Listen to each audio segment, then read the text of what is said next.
I very much appreciate your willingness to engage. And there are many things you and I agree on.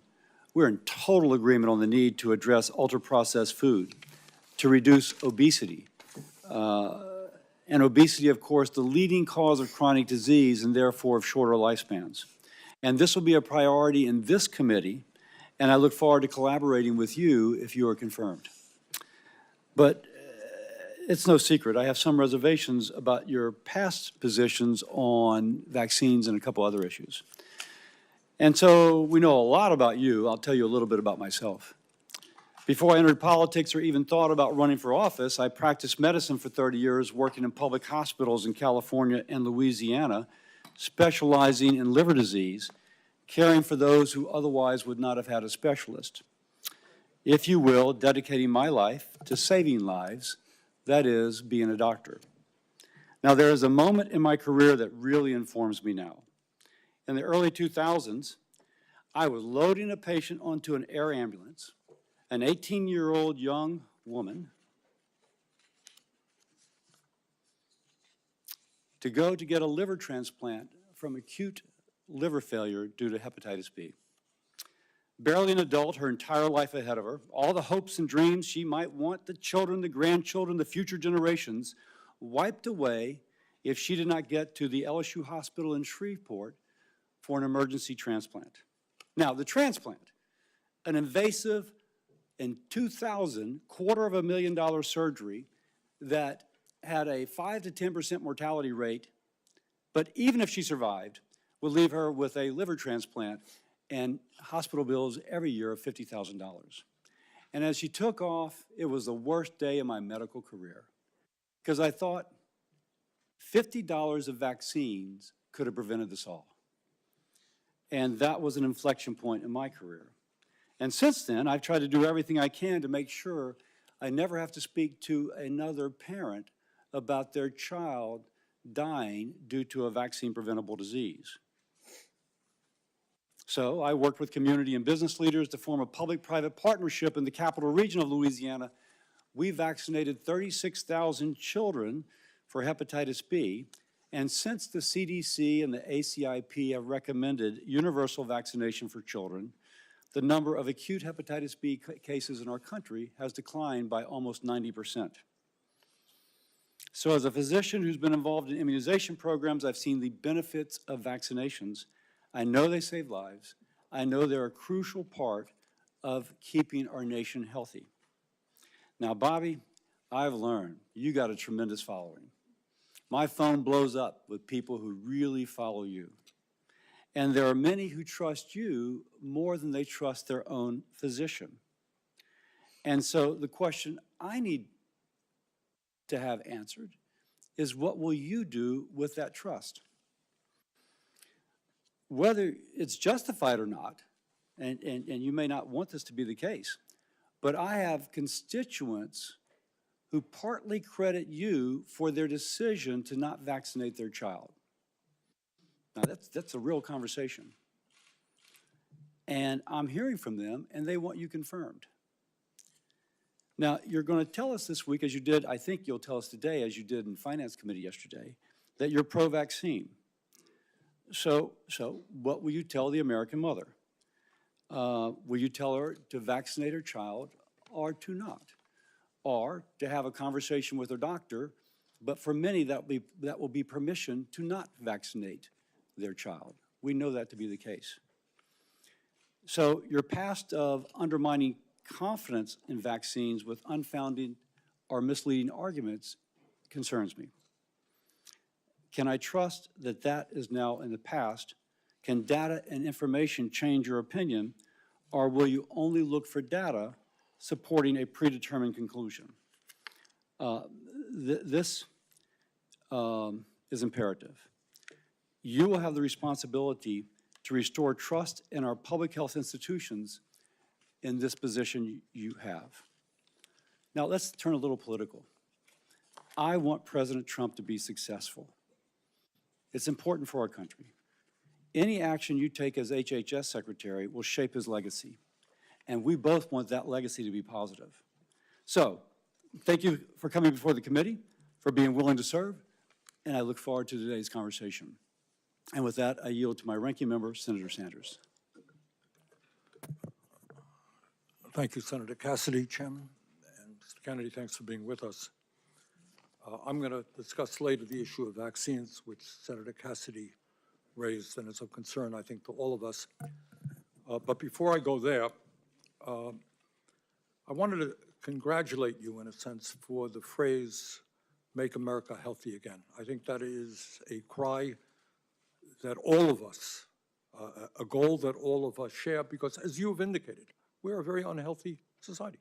We are the richest country in the history of the world, and yet we rank far below every other major country in terms of our life expectancy. That's outrageous. To me, equally outrageous is if you're working class in this country, you're going to live 6 or 7 years shorter lives than if you are rich.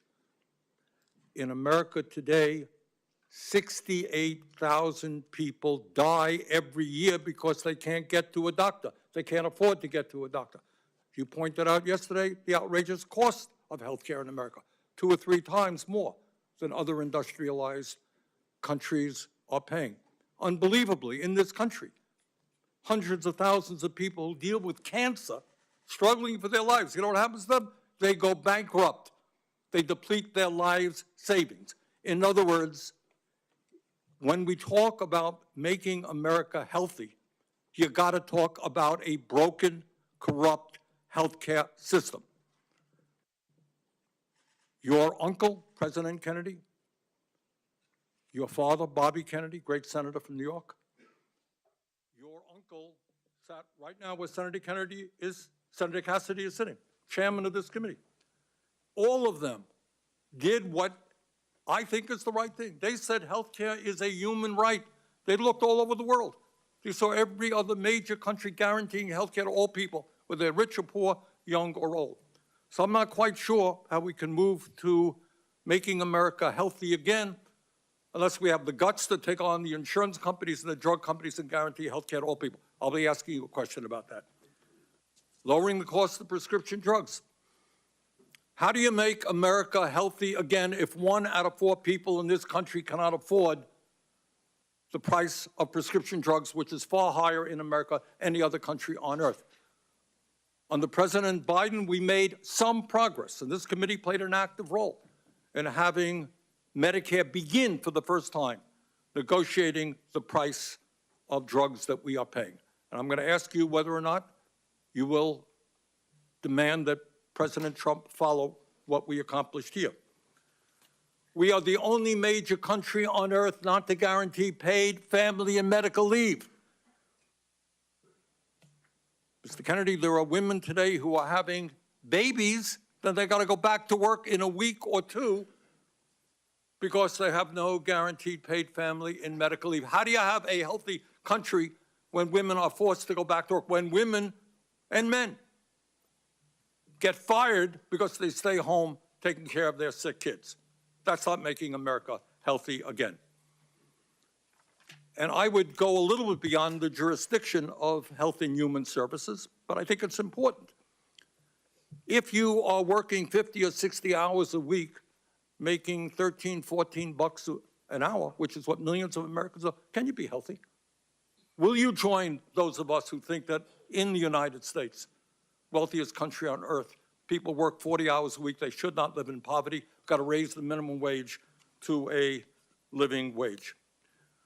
And lastly, and we discussed this very briefly, President Trump believes that climate change is a hoax. I happen to believe, and most Americans believe, and virtually the entire scientific community believes, that it is an existential threat to this planet. I don't know how you're going to make America healthy again, or keep the world healthy, when you have massive heat waves and droughts and floods and extreme weather disturbances. Louisiana had them, Vermont had them. That's not keeping America healthy. Now, that's not within the jurisdiction of HHS. But I surely hope that you will, if you are confirmed, demand that President Trump change his position and work with those of us who are trying to transform our energy system and, in fact, keep America healthy by addressing the crisis of climate change. Thank you, Mr. Chairman. Thank you, Senator Sanders. And now I'd like to welcome our nominee, Mr. Robert F. Kennedy, Jr. Mr. Kennedy has a long career as an attorney and advocate for various health and environmental concerns. He has championed a range of issues like healthy foods and efforts to fight chronic disease, while calling for greater transparency and accountability in our public health infrastructure. Mr. Kennedy has an important opportunity to reform the department and to restore trust in our federal health agencies. I look forward to hearing more about his policy priorities and his plans to advance President Trump's agenda to make America healthy again. I thank you for joining us today, and I'll now turn over to Mr. Kennedy to introduce himself.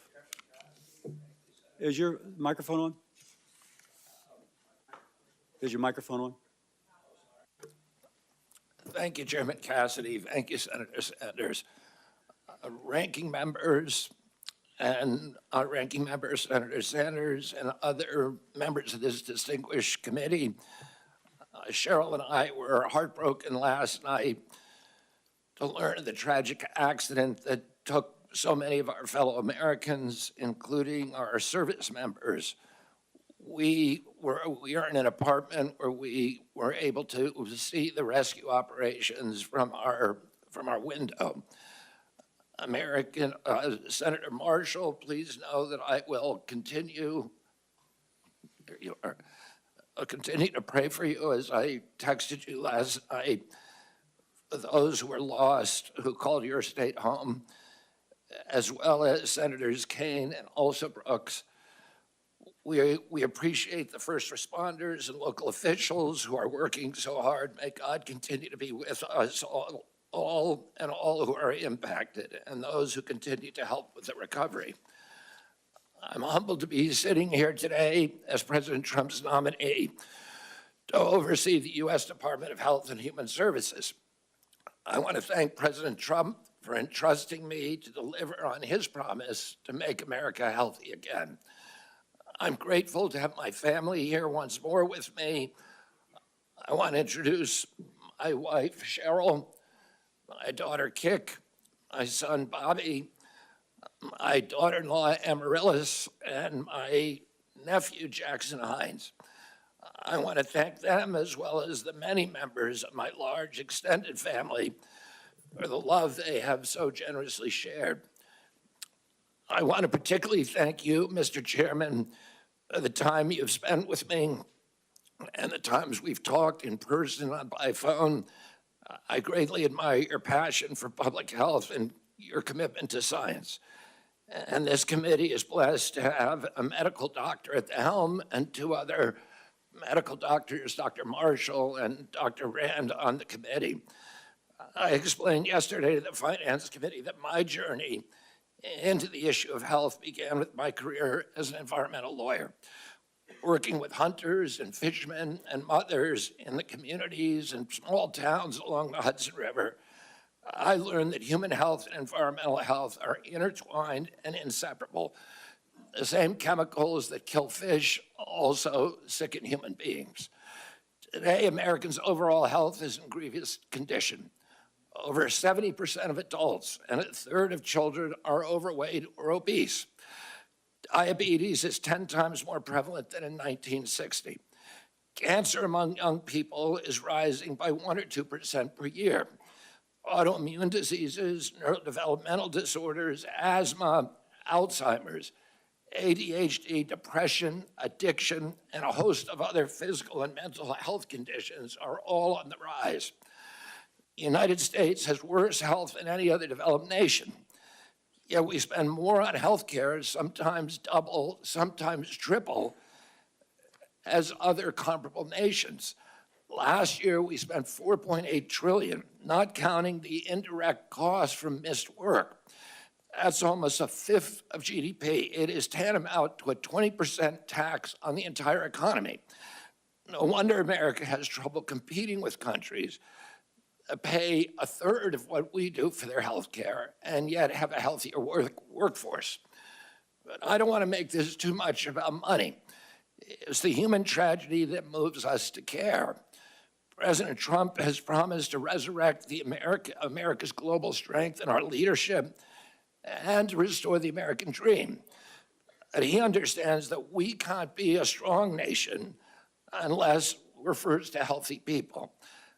A healthy person has 1,000 dreams. A sick person has only one. Today, over half our countrymen and women are chronically ill and have only one dream. When I met with President Trump last summer, I discovered that he has more than just a concern for this tragic situation, but genuine care. President Trump has committed to restoring the American dream, and 77 million Americans delivered a mandate to do just that, due in part to his embrace and elevation of the Make America Healthy Again movement. That movement, led largely by Maha moms from every state, many of whom have traveled to be here yesterday and today. Senators, this is one of the most powerful and transcendent movements I've ever seen. The nation is ready for change and recognizes that this is a unique inflection moment. I've promised President Trump that if confirmed, I will do everything in my power to put the health of America back on track. And I've been greatly heartened to discover a deep level of care among members of this committee, both Democrats and Republicans. I came away from our conversations hopeful that we can put aside our divisions for the sake of a healthy America. For a long time, the nation has been locked in a divisive healthcare debate about who pays. Well, when healthcare costs reach 20% of GDP, there are no good options, only bad ones. Shifting the burden around between government and industry and corporations is like changing deck chairs on the Titanic. Our country will sink beneath a sea of desperation and debt if we don't change course and ask the fundamental question, why are healthcare costs so high in the first place? The obvious answer to that question is chronic disease. The CDC says over 90% of healthcare spending goes toward managing chronic disease, which hits lower income Americans the hardest. The president's pledge is not to make some Americans healthy again, but to make all Americans healthy again.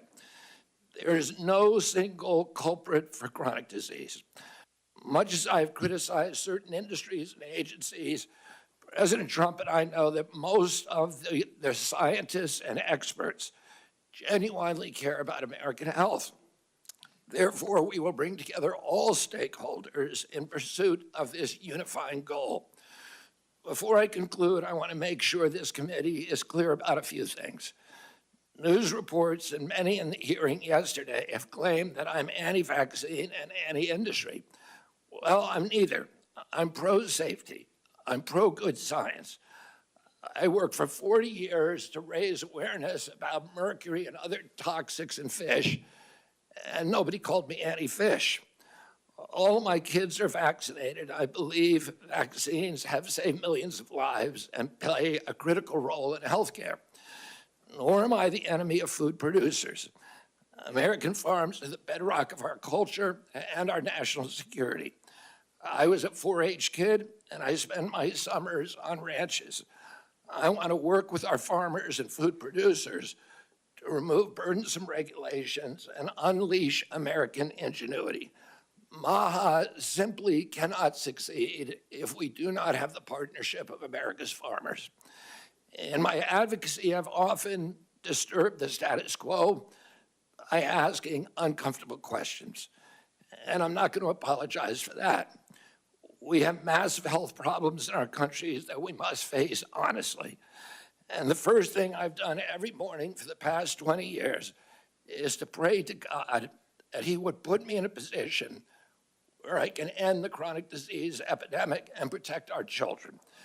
That's why I'm so grateful to President Trump for the opportunity to sit here before you today and seek your support and your partnership in this endeavor.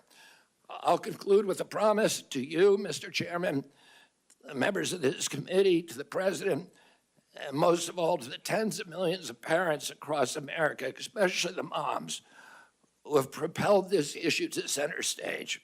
Should I be so privileged as to be confirmed, we will make sure our tax dollars support healthy foods. We will scrutinize the chemical additives to our food supply. We'll remove the financial conflicts of interest from the agencies. will create an honest, unbiased, science-driven HHS accountable to the President, to the Congress, and to the American people. We will reverse the chronic disease epidemic and put the nation back on the road to good health. Thank you. Thank you, Mr. Kennedy. I'll start. And for everyone's information, yesterday, finance went long. This is not the Star Chamber. This is where I think most people can get their questions out in 5 minutes. And so I'll let it go a little bit over 5, but out of deference to our witness who's already testified for 3 hours, I'll be a little tight. That said, at the end, taking the ranking member and the chairman's privilege, we will have a chance, the two of us will have a chance to ask a little bit more. And that's what you get for being a chair. So that said, let's begin. Bobby, if I may, because you said I could, you had once described yourself as pro-vaccine to me. Now, the context of what I'm about to ask is that there's multiple studies establishing the safety of measles and hepatitis B vaccine, and specifically that they are not a cause of autism.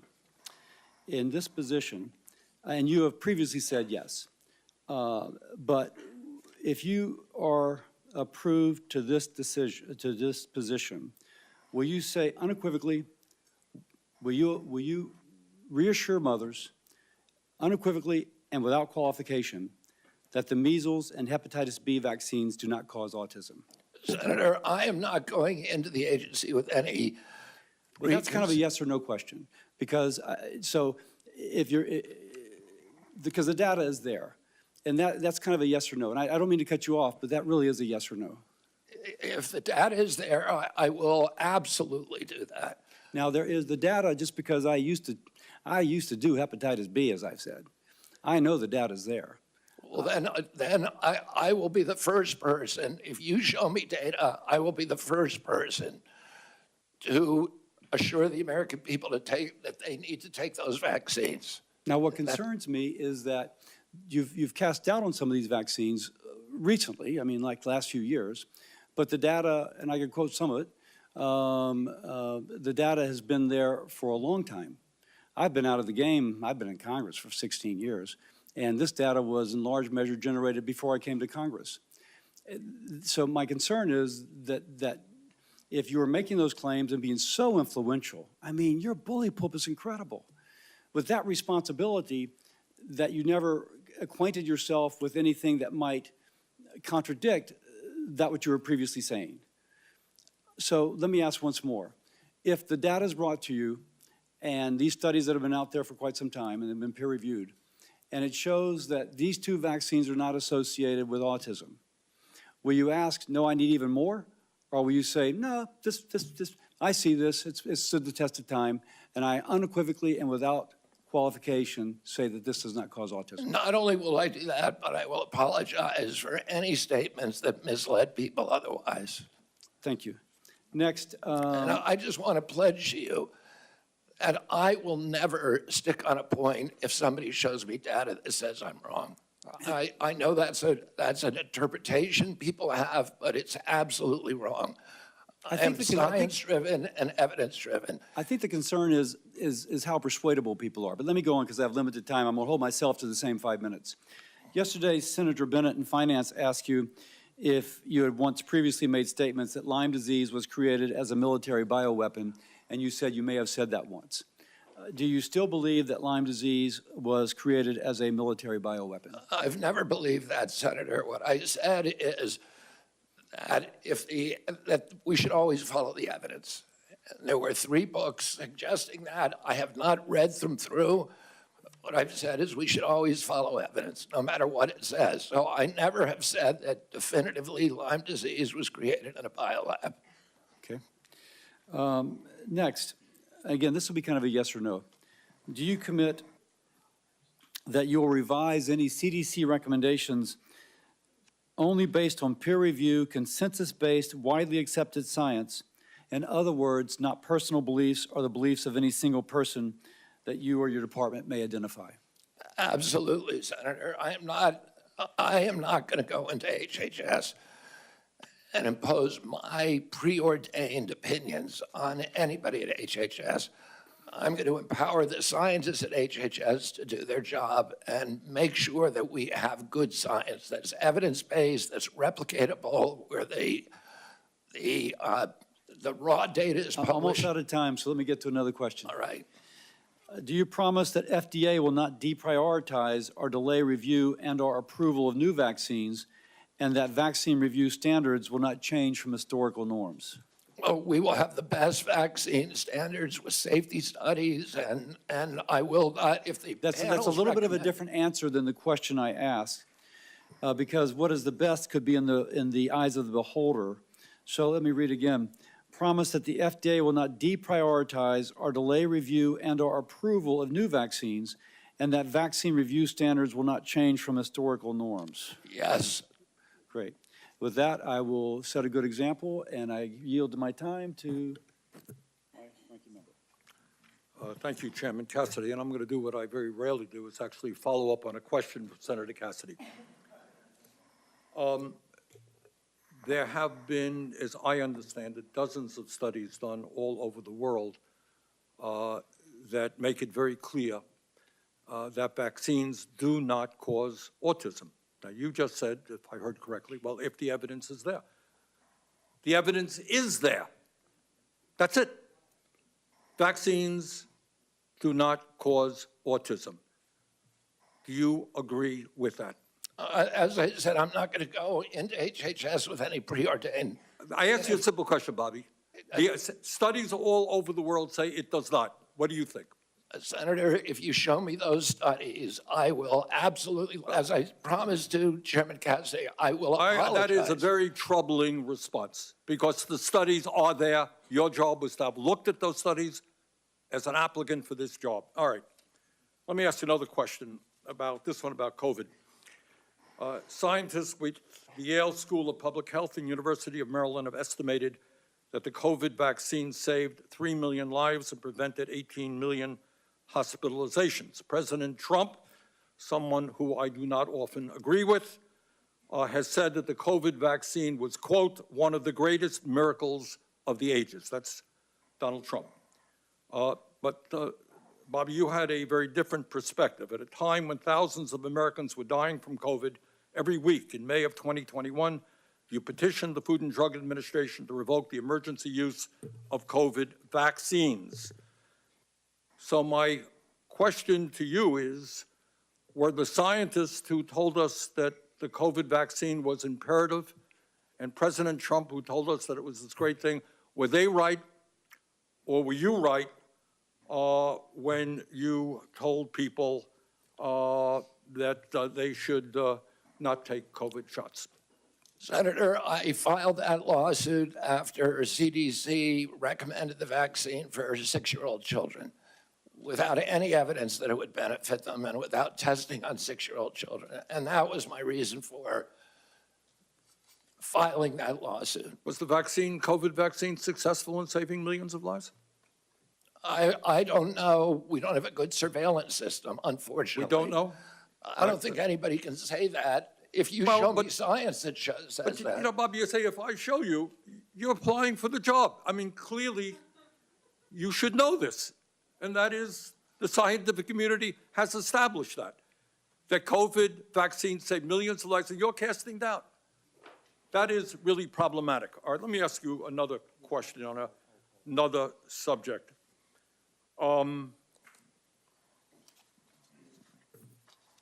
My Republican colleagues and President Trump are moving toward making massive cuts into Medicaid in order to provide tax breaks for the wealthiest people in this country.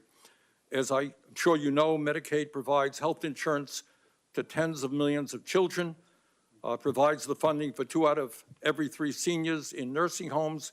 It provides 43% of the revenue for community health centers, something I feel very strongly about. And it is so important for millions of people. If confirmed, in terms of making America healthy again, will you stand up to the White House and say, no, we cannot throw millions of children off of health care, millions of elderly people out of nursing homes. We cannot cut Medicaid to give tax breaks to billionaires. President Trump has made no indication to me that he intends to throw millions of people out of nursing home or deprive people of their health care, Senator. We have a health care system that's broken. It's not working. You've been working on it your entire career. As Americans get less and less healthier, as premiums rose. Bobby, I As believe you, the doctors healthcare have- system is broken. We He has agree on asked that. me to fix it. But So do that you it works fix for the it? American people. But my colleagues here, certainly in the House of Representatives, are prepared to make massive cuts in Medicaid. Now, I happen to believe in a Medicare for all system that guarantees health care to all people. Not what we're talking about. But in fact, there is serious discussion of massive cuts to Medicaid, which will have devastating harm on children, people in nursing homes. All I am asking you, if that proposal goes through, will you say, hey, you're not keeping America healthy by throwing children off of health care? Senator, I haven't seen any of the congressional proposals. I can only tell you what President Trump has told me, which is that he wants me to make Medicaid, Medicare, and Obamacare better. Well, if you haven't seen those proposals, I suggest you go to any newspaper. They're there. Thank you, Mr. Chairman. Senator Paul. You know, I think the discussion over vaccines is so oversimplified and dumbed down that we never really get to real truths, and it's why people up here are so separated from real people at home. So we talk about hepatitis B. It's a terrible disease. It could lead to liver failure, as the chairman said. But the reason you have distrust from people at home, why they don't believe anything you say, they don't believe government at all, is you're telling my kid to take a hepatitis B vaccine when he's 1 day old. You get it through drug use and sexually transmitted. That's how you get hepatitis B. But you're telling me my kid has to take it at 1 day old. That's not science. And so every person with a bit of common sense, even people who don't resist vaccines, I vaccinated all my kids. I believe vaccines are one of the modern miracles beyond all pale. The Speckled Monster is a great book about the introduction of the smallpox vaccine in 1720 into our country. All miracles. But I'm not a one-size-fits-all. It's not all or nothing. I chose to wait on my hepatitis B vaccine, and we did it when they went to school. Does that make me an awful person? Does that make me an anti-vaxxer because I questioned the government dictate of whether I do it? And I'm not speaking for anybody else. I'm only speaking for myself. But for goodness sakes, let's have an honest debate about these things. The COVID vaccine. If you ask me my opinion, there were reporters run up and down the aisle, and they say, you still anti-vaccine?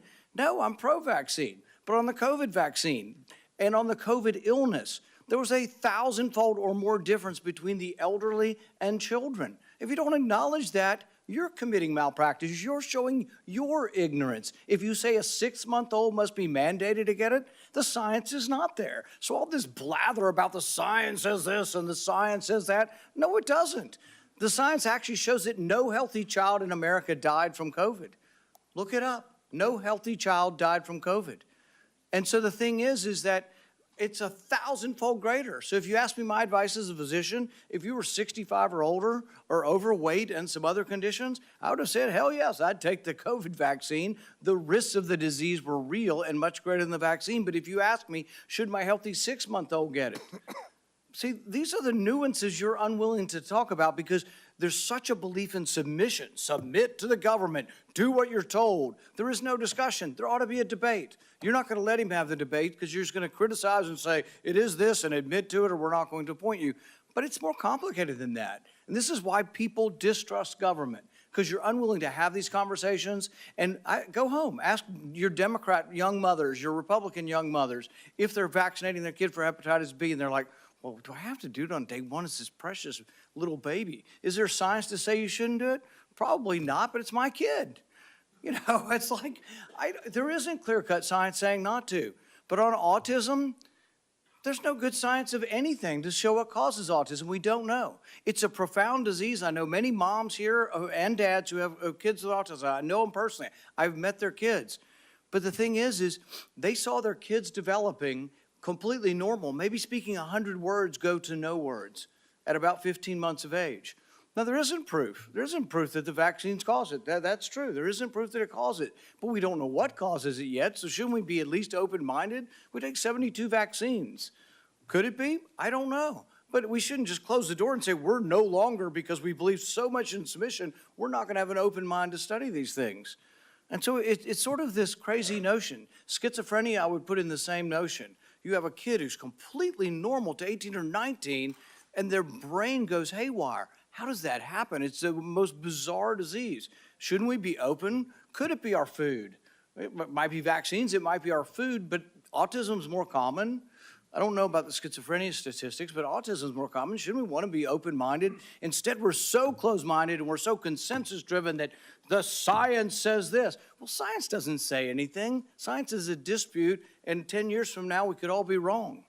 We were told in the beginning, 20 years ago, they did this enormous study, and they said, everybody over 50 should take an aspirin. I thought, well, that's a pretty good idea. It makes sense. But you know what? 20 years later, they measured it. And they found if you had no heart disease and you were taking aspirin, your chance of dying from a brain bleed or from a stomach bleed were greater than the risk of heart disease. If you have heart disease, they still say take an aspirin. If you don't, they've changed their mind 20 years later. But would you have all said I was crazy and I should no longer be in public discourse if I had said 20 years ago, I don't feel like taking an aspirin. I ride my bike all the time. I'm afraid I might hit my head. But that's what country's about. It's what dissent is about. So just ask you to look at the larger picture and give the guy a break who says, I just want to follow the science where it leads without presupposition. I think really what we have up here is presupposition. You've already concluded. It's absolute that autism isn't caused by it. We don't know what causes autism, so we should be more humble in what we say. Sorry I didn't get to a question.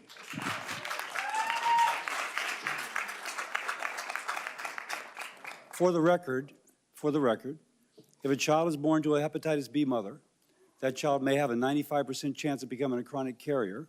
But if the And we child, vaccinate those people, and nobody's against that. But if the child- That's a very small percentage If and I a may red herring. finish. That is not what we're talking about. 99.9% of kids don't have a hepatitis B, Mom. And could they wait a while? Could they get vaccinated 3 months or a year? Yes. so again, for the record, if the mother's hepatitis B status is known, then that can be delayed. The problem is oftentimes, or at least a significant percentage of the time, the mother's status is not known. If she's hepatitis B positive, a vaccine on day one of life prevents chronic hepatitis B 95% of the time. So it really depends upon the knowledge of the mother's hepatitis B status. And when they used to do just, okay, we know the mother's status or not, there was mothers that snuck through. Their status was unknown. We can blame the OBs, yeah, Marshall. But for the record, there is an absolute rationale for that. But you're right. If the mother's status is definitively known, that it can be safely delayed. So now, Senator Murray. Thank you, Mr. Chairman. HHS has really broad and critical responsibilities to protect and preserve healthcare and social services, from women's health to childcare to biomedical research. That's just a few. In light of last night's tragedy, I do want to express my thoughts and prayers.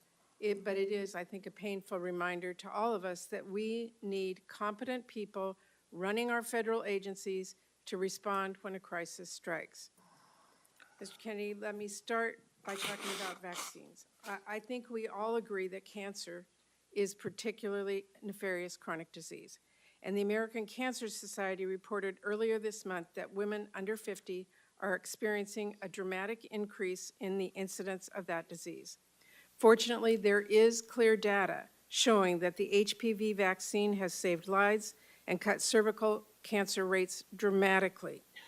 You have called the HPV vaccine, quote, dangerous and effective, and said it actually increases the risk of cervical cancer. Do you stand by those statements, yes or no?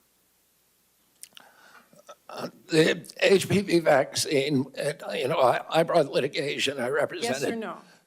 I represented. Stand by your statements. Let me answer. I'm trying to, Senator, yes or no. It's a simple yes or no. I Stand by your previous statement. I litigated on that issue.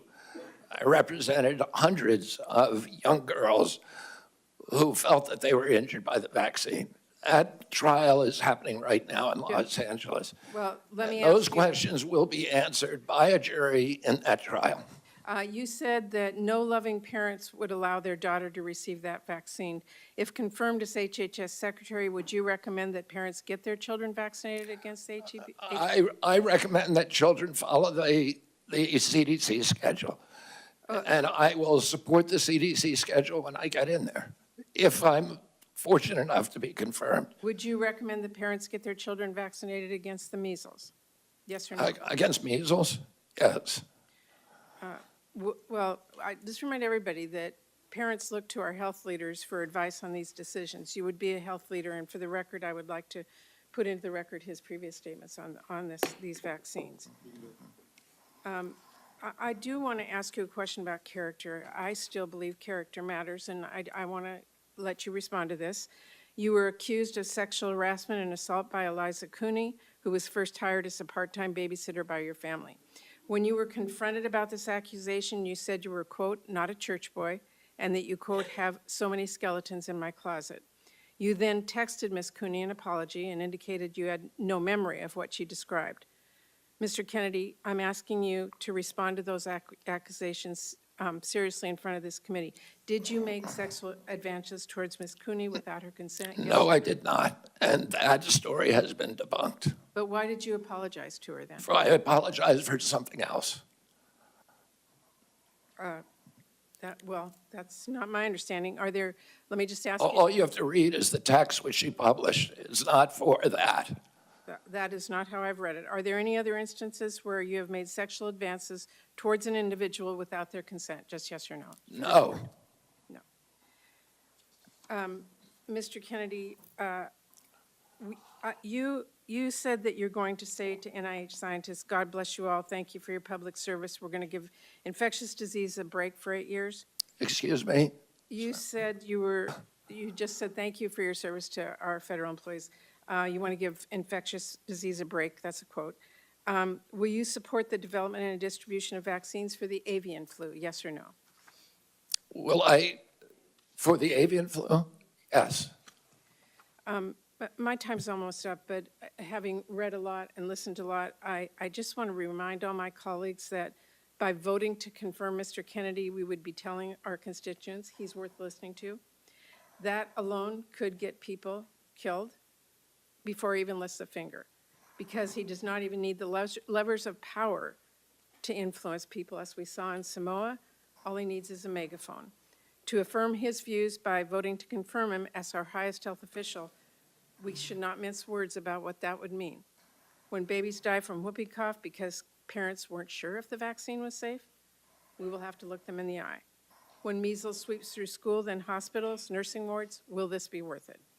There are political realities, we all get that, but there's also right and wrong, fact and fiction. And there's also people staying healthy or dying pointlessly from diseases we can prevent because they thought Congress took its job vetting our healthcare secretaries seriously. Thank you, Mr. Chairman. We're going to now go out of order. We're going to go to Senator Marshall. He would like to be able to view the press conference regarding the tragedy on the plane from Wichita. Senator Marshall. Well, thank you, Mr. Chairman, and thank you, Mr. Kennedy, for your kind words this morning, for your caring text last night, and I'm grateful for all my colleagues, most everybody reaching out to us, and it's certainly it's a tough day for Kansans and many others who lost loved ones, and we will look forward meeting with the president later today and those loved ones, and just want everyone back home to know that we're wrapping our arms around them, that we're mourning with them, and we'll get through this together. So thank you. Mr. Kennedy, take a second and just describe why fighting chronic disease is so important to you. Who are we fighting for?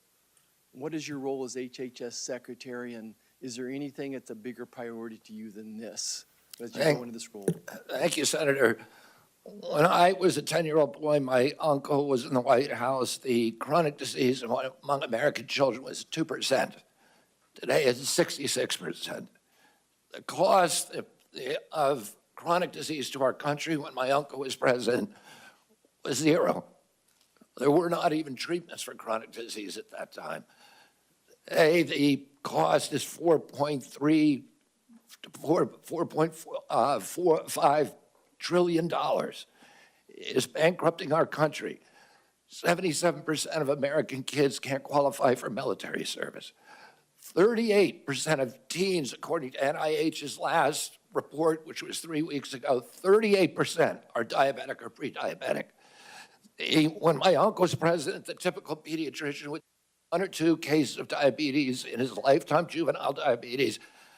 Today, it's more than a third of the kids who walk through his door or her door is diabetic or pre-diabetic. Autism rates have gone from 1 in 10,000 or 1 in 1,500 to 1 in 10,000, depending on what study you look at. In my generation, as a 70-year-old man today, in our children, it's 1 in 34. The explosion, I had 11 siblings. I had dozens of first cousins. Mr. Kennedy, I'm sorry. So, who are we, what's your role as HHS secretary to fight that disease? There's never been an HHS secretary who came in to do this. It was all about the typical partisan debate about how we allocate the cost, whether insurers pay it or whether hospitals, providers, or families pay it. And the costs continue to rise. All the things we're debating on, our kids are getting sicker and sicker. Yeah, just to quote you from yesterday, it's like we're moving the chairs on the Titanic. Yeah, and the ship is sinking, and nobody's paying attention to it. And yesterday, I got question after question from the Democrats about measles. In 1963, the year before the measles epidemic, or the measles vaccine was introduced, 500 American kids died from measles, almost all of them extremely poor and malnourished. We have 252 million Americans who are suffering from chronic disease, and none of them mentioned diabetes, they didn't mention heart disease, they didn't mention cancers yesterday.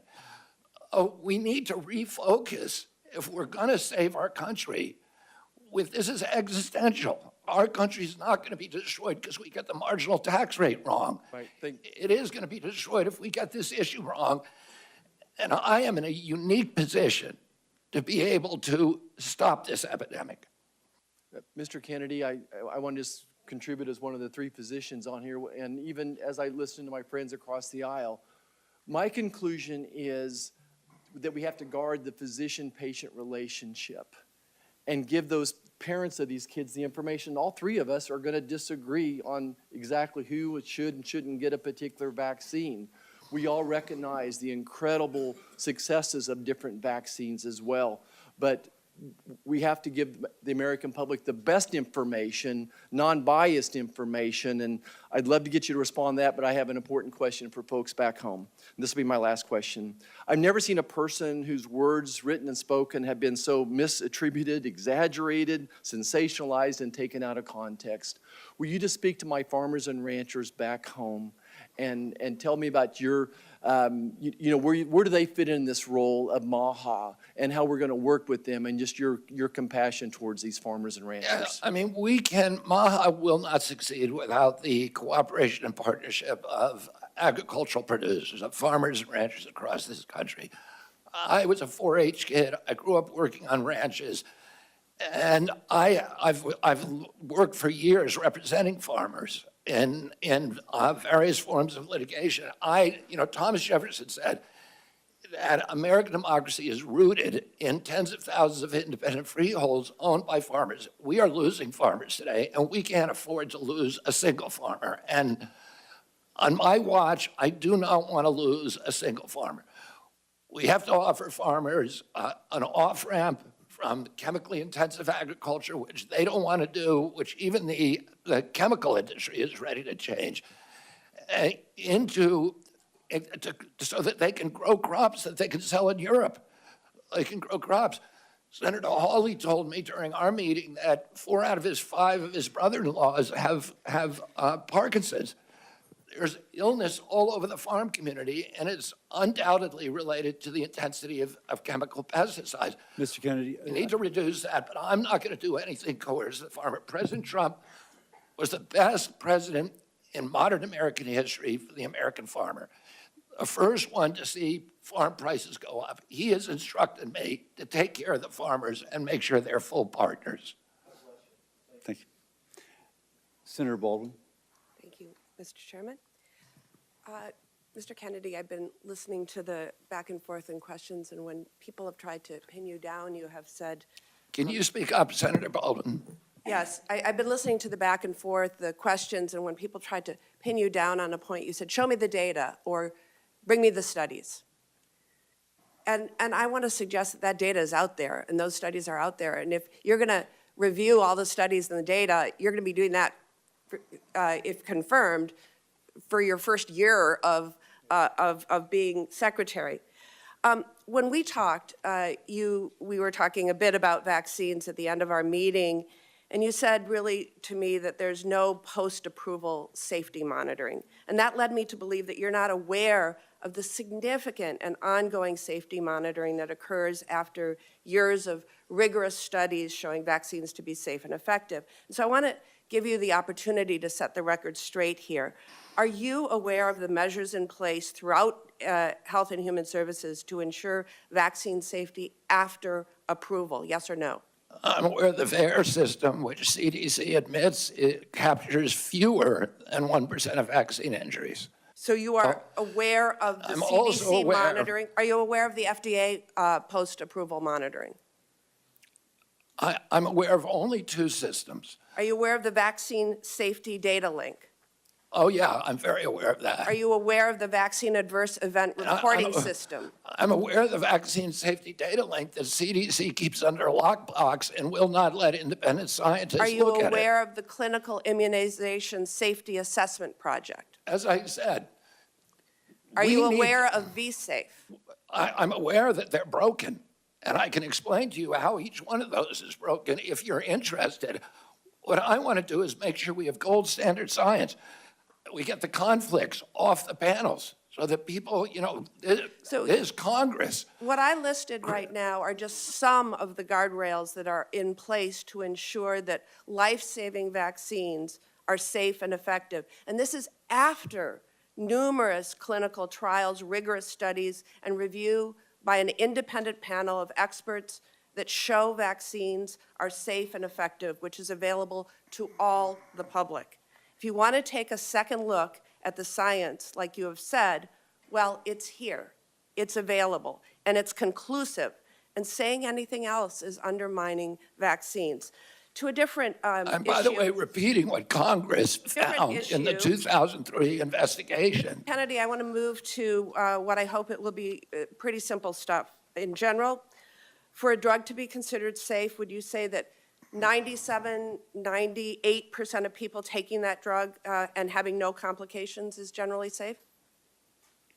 It would completely depend on what the drug is. If it's a drug given to a healthy population, that would not be unacceptable. Again, this is as high a level as it gets. Would you say that when 99 out of 100 people experience minimal or no complications, that that drug is safe? It depends what the risk is from the disease. It depends what the benefit from the drug is. If you're dying of cancer, you will take a drug with that kind of risk profile. And if we were to If you're a talk healthy about individual with zero, peer-reviewed, if you're a healthy individual with zero I'm talking risk, about mifepristone, but if we were to talk about peer-reviewed, replicable studies of a medication, would you say that you needed 10 trusted studies to get the same conclusion? it 15, depends what the 20 trusted studies? It depends what the What's your number? it completely depends on the kind of study you're talking about, randomized studies or observational studies. Is it safe to assume that 100 studies that are replicable and peer-reviewed is enough? Well, it could be one study if it was a powerful enough study. The most widely used medication abortion drug, mifepristone, has been FDA approved for nearly 25 years. More than 100 studies have confirmed that 99% of patients who took the abortion pill had no complications. So with all of that, I can only conclude that you would commit to keep this science-backed and proven medication on the market and accessible for women. Is that correct? I'm going to, with mifepristone, President Trump has not chosen a policy, and I will implement his policy. So regardless of the studies, regardless of the data, regardless of the science, you've been talking about, show me the data, show me the studies. Well, if you Would have that policy Senator, regardless of what the science says. Senator, the devil is in the details. If you're telling me 99% of women did okay, but 1% died, I would say that is not a That is beneficial not risk what profile. the studies show.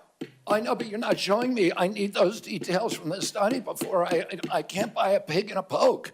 Show me what the study says. So let's move on. Next, it would be Senator Mullen.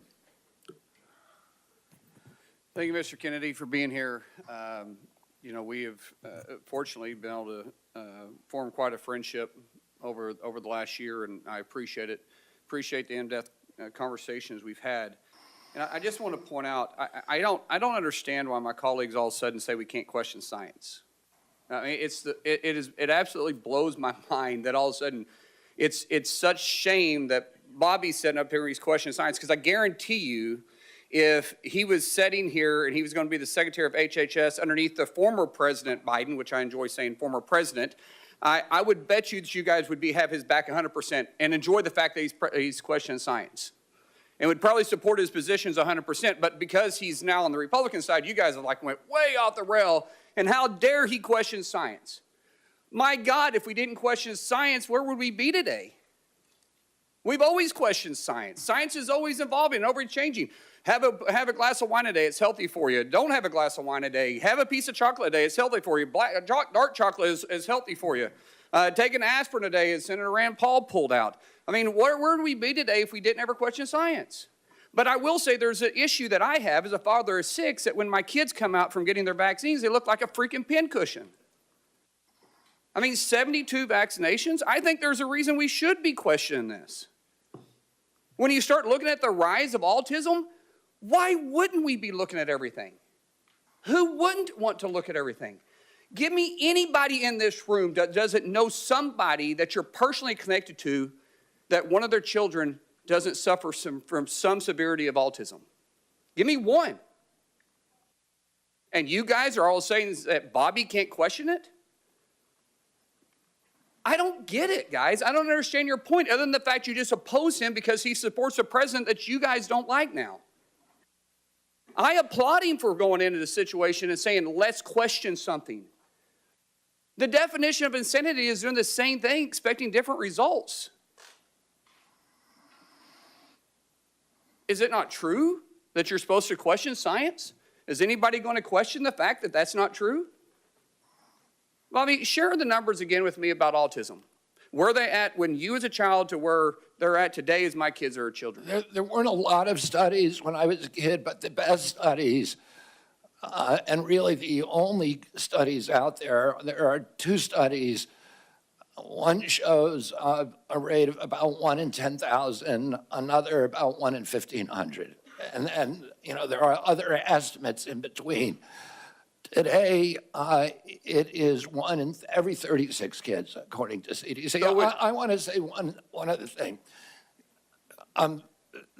Relevant to the point you just made. In 1963, my uncle awarded John F. Kennedy the highest civilian honor to Francis Kelsey. Francis Kelsey was a young scientist at NIH who came in and objected to the panel having approved thalidomide for American children.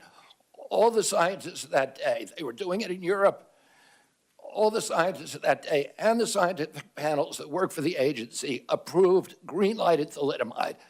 She stood up and screamed and fought and risked her job and risked her reputation, and she blocked it in our country. 3 years later, everybody recognized that she was a hero and a savior of our children, because we were not getting the kind of terrible, diabolical deformities as they were experiencing in Europe.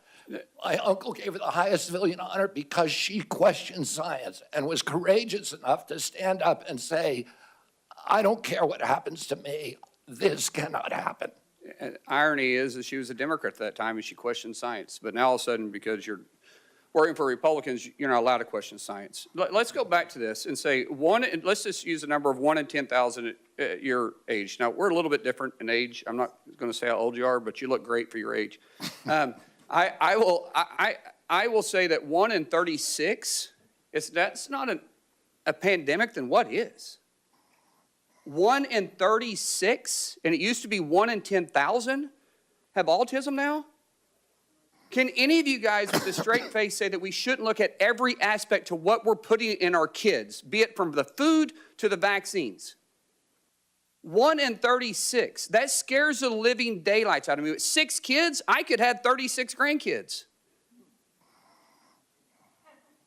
I'm just doing the math. I'm the youngest of 7. My family seems to be pretty active in that area. So I'm not necessarily trying to be funny, but I'm being very serious, guys. We should support the fact that Bobby's questioning it. He's not saying he's against it. He's saying he's going to question it and let the studies follow where they will. And God bless you for doing that. Thank you. Thank you, Senator. Senator Kane? Thank you, Mr. Chair, and congratulations on your nomination, Mr. Kennedy. I enjoyed our conversation. Thank you for starting off today acknowledging the pain felt by people in this region from this horrible air tragedy last night. Senator Marshall and Senator Moran, a lot of folks from Kansas, a lot of folks from Virginia, D.C., Maryland, but also when that passenger list comes out and when the 3 soldiers' names are revealed, every office here is going to have some connection to them because you have your staffs who live here, and we kind of dread seeing that list of names. I drove to the airport at 6:30 this morning and went across the bridge over the Potomac and saw the operation, the recovery operation kind of underway in daylight hours. And I thought about the last big aviation disaster in Richmond when on 9/11 a plane slammed into the Pentagon. And Virginia got hurt very bad that day, and so did the nation. Just a couple of months ago, you posted this on your X account.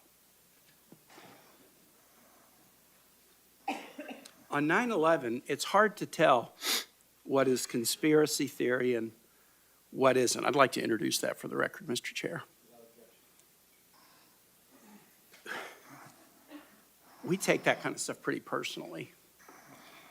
Virginians know what happened on 9/11. We don't need folks giving oxygen to conspiracy theories about 9/11. Now, one thing I noticed about this post is it was in July of 2024. It was 23 years after 9/11. You had a lot going on in your life. You were running for president then. What made you decide in the midst of everything going on in this country, in this world in July of 2024 in your own candidacy for president, that now was the time to say it's hard to tell what is conspiracy and what isn't about 9/11? What was so important about making this point in July of 2024? Senator, the dramatic drop in trust in our government, and this is particularly one of the templates for that is what happened at CDC. Yeah, no, I want to move aside from that. Because you say, you go on to say, I won't take sides. As president, I won't take sides on 9/11. Wow. I won't take sides on 9/11. Let me ask you this. As a general matter, do you find it hard to tell what is a conspiracy theory and what isn't? Is that kind of a general deficit that you find in your own analytical abilities? My father told me when I was 13 years old, he said, people in authority lie, and that the job of a citizen in every democracy is to maintain a fierce skepticism Okay, I get it. of government authority. And you're an authority, but you wouldn't take sides on 9/11, and you're admitting, I have a hard time telling what is a conspiracy theory and what isn't. Senator, I haven't investigated it. If the things that I investigate, I take sides on, people are allowed to hold that opinion. I'm not going to tell them they're crazy for holding that opinion. I'm going to say, what is your evidence? And if I hear the evidence, I'm going to say, that doesn't make any sense. So you won't take sides on 9/11. Wow. Senator Murray asked you some questions about Gardasil, and this is a vaccine that's manufactured in Virginia. There's other HPV vaccines. I'm going to enter into the record a whole series of studies from many, many nations that talk about the dramatic positive effect of Gardasil. Could I introduce those into the record, Mr. Chair? Without objection. And those studies are on trial let me ask right a question. now. Let me ask a question. These are studies from Scotland, Sweden, the UK, Australia, the United States, multiple studies. And then I'm going to introduce in the record a I guess it's a blog post of yours, the verdict is now inescapable. Gardasil is killing girls. And I'd like to introduce that into the record as well. Without objection. You have a pretty significant financial interest in litigation against Gardasil. You have received contingency fees and payments for referring people to lawyers suing the manufacturer. And in your ethics vetting... I've never received any money from any Gardasil or any other vaccine lawsuit. Let me read a quote. This is your words. In your ethics vetting for this nomination, you said, quote, "Pursuant to the referral agreement, I'm entitled to receive 10% of fees awarded in contingency cases referred to the firm." How can folks who need to have confidence in federal vaccine programs trust you to be independent and science-based when you stand to gain significant funding if lawsuits against vaccine manufacturers are successful? I have given away all of my rights to any fees in that lawsuit. I yield back. Next is Senator Scott. Thank you, Mr. Chairman. Mr. Kennedy, good to see you again. Thank you for being here before the committee. Yeah. One of the beauties of our country is we have foundational documents that point us in the right direction. I think it's the compass that shows us due north, true north. The Declaration of Independence mentions life, liberty, and the pursuit of happiness as unalienable rights. You and I had a serious conversation about the importance of life, and I'm a pro-life Christian, as you know. And you said that you assured me that your deputies were going to be pro-life. Is that still the case? I will implement President Trump's policies. I serve at his pleasure, but I share President Trump's view that every abortion is a tragedy. Now, my question was, share- are you having deputies within your, at HHS that will be pro-life? As I said, I can tell you exactly what I'm going to do, so there's no mistake. I'm going to implement President Trump's policies. President Trump has told me he wants to end late-term abortion. Are He you said- are you hiring people who are pro-life at HHS? Yes, I am. Thank you. During the first Trump administration, HHS began investing in policies to support individuals living with sickle cell anemia. This has continued. A career staff person has dedicated time to coordinate sickle cell disease-related activities across HHS and other government agencies. Will you commit to continuing to have an individual serve in this coordinating role for sickle cell? Yes, and I think, I've worked on sickle cell for many, many years. I told you, I have many friends who have sickle cell, several of them. I've seen the suffering that they endure. 1 out of every 365 blacks in our country has sickle cell. There are now promising gene therapies. They're very, very expensive. But it's something that NIH should be enthusiastically supporting, that kind of research. Well, you answered my second question, so that's great, which was today you noticed the FDA gene therapies are really breakthrough evolutions in science that are really one-time cures. So you support the continuation of the research that makes that more available? Absolutely, Senator. Thank you. That's great news. This past fall, due to one facility making the majority of our IV drugs in the U.S., it was devastated by Hurricane Helene. Hospitals and healthcare facilities across the country faced IV shortages. Nephron Pharmaceuticals in Columbia, South Carolina, tried to shore up IV support in South Carolina hospitals by creating the Palmetto line in its facility to help make IVs for hospitals across the state. We must do more proactively to address the shortages and the shortage risks, as well as to provide and promote the production of medical products here in the U.S. If confirmed, how will you prioritize efforts to prevent and reduce drug shortages, including for essential medicines? Including? Essential medicines. President Trump has told me it's his priority to bring essential medicine manufacturing back to this country. It's a national security threat, and so much of it has been exported abroad, and particularly to China. And it's a priority for him, so it's a priority for me as well. Very good. Will you commit to fostering productive public-private partnerships that can provide the government with key information on pharmaceutical supply chains, help direct shortages, and improve the long-term security and resiliency of the U.S. drug supply? Absolutely, Senator. Thank you very much. And one of the things that we study, I had 2 opportunities to question you. Once yesterday at the Finance Committee, I opted, as opposed to seeing you twice, just see you one time, and spend my time doing some other things with that time. But I think it's important for us to recognize that we are in a critical place as a nation. We're so dependent on other countries for the essentials, from healthcare and beyond. And we ought to work on a strategy of resilience across this nation in all of the essential areas that we need to become less dependent on the rest of the world and more dependent on ourselves. And I hope that as your term at the HHS, you will spend a lot of time thinking through and all the layers and complexity that is under HHS, how we become more and more resilient as a nation. That's absolutely critical for our national security and for our economy. And President Trump is doing that through HHS, but also, more importantly, through the Commerce Department, and meeting directly with pharmaceutical industry leaders to figure out what kind of incentives that they need to bring manufacturing home. Perfect. Thank you, Mr. Chairman. I yield back my 8 seconds. And then we'll go to Senator Murphy. Thank you very much, Mr. Chairman. Mr. Kennedy, thank you for joining us here today. Listen, credibility matters so much when you lead the most important health agency in the world. The Secretary of HHS has got to be trusted that he's telling the truth, that he cares about science, has no political agenda. Mr. Kennedy, I want to go back to some of your testimony yesterday before the Finance Committee when you either feigned ignorance about some very clear statements that you have made in the past, or you outright denied saying things about the vaccine program that you have undoubtedly said. And so with a day's hindsight, I want to give you another chance to be honest about the things that you have said. Senator Warnock asked you yesterday if you had compared America's vaccine program to the Catholic Church's pedophilia scandal.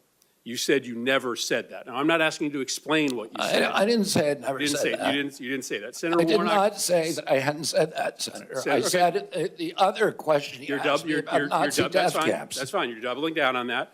You said, Senator Warnock also asked you if you compared America's vaccine campaign to the Nazi death camps and the Holocaust. Again, you said yesterday you didn't say that. I did not say that. You did not say that. Senator Bennett asked you yesterday if you had made an allegation that AIDS is a different disease in Africa than it is in America. On that one, you said you didn't recall. Having had a day to think about it, do you recall saying that AIDS is a different disease in Africa than it is in the United States? I looked up that passage in my book and found that indeed the diagnostics for AIDS are very different in Africa than in the United States, that the list of symptoms is almost completely different. So let me just, I'll submit this for the record, but having denied the first two statements, let me just read what you said. You said in 2013, is it hyperbole to say that the people who run our vaccine programs should be in jail? They should be in jail.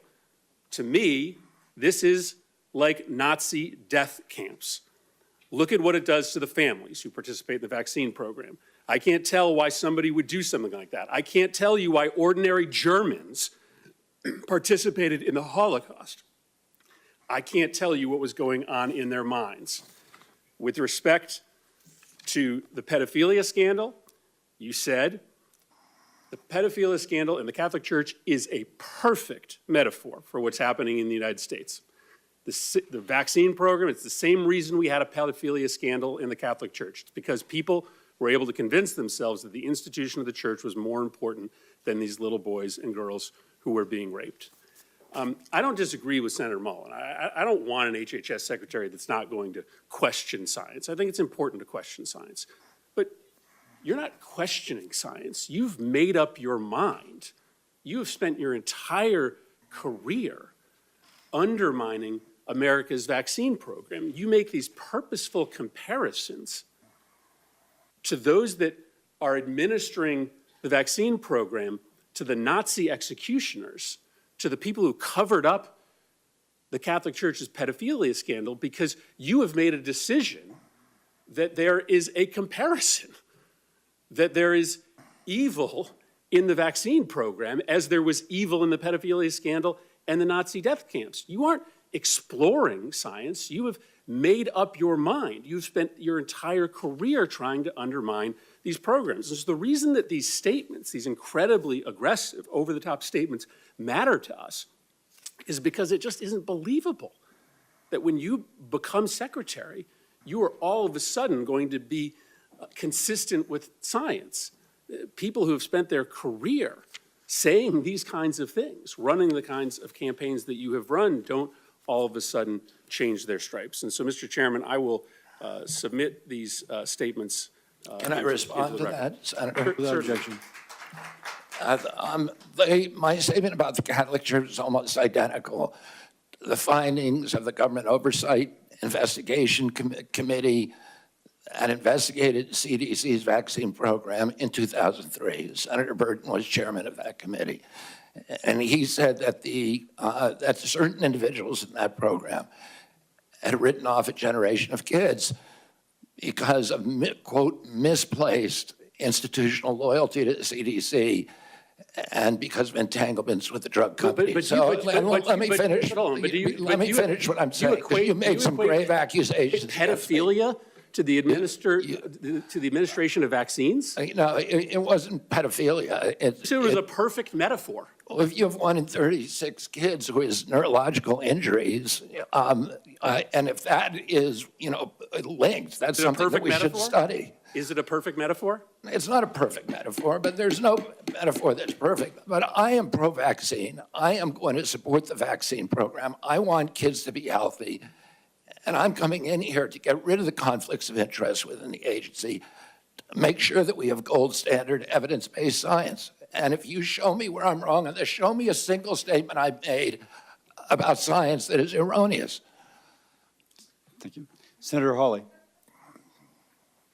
Thank you very much, Mr. Chairman. Mr. Kennedy, welcome. I enjoyed our conversation last month in our office. And thank you for remembering, as you did again today, my uncles who we talked about, Morris and Lauren and Jean, who all have recently passed away from Parkinson's, grew up in a farm family. That was kind of you to remember them, so thank you for that. Let me start by asking you a question about children and the safety of children. President Biden's administration, his HHS, issued a rule, so it's binding, requiring that every doctor in America, including pediatricians who receive any kind of federal funding, so that's anybody who takes ACA funding, anybody who takes CHIP funding, this is almost every health provider in America, requiring them to conduct gender transition and gender so-called affirming procedures. So that means hormones, that means puberty blockers, that means surgeries in some cases. They imposed that rule on doctors across the country. This has been litigated, and it has been actually stopped by a couple of courts who found that it was way outside of HHS's jurisdiction. My question to you is, will you rescind this rule that imposes this radical policy, and talk about being anti-science, this radical policy on just about every pediatrician in the United States of America? Yes, I will. And by the way, that rule is anti-science. The most thorough meta-review on gender-affirming care has come out in the Cass report, which reports really catastrophic impacts on children. And that is science. It's a meta-review of all the existing scientific studies.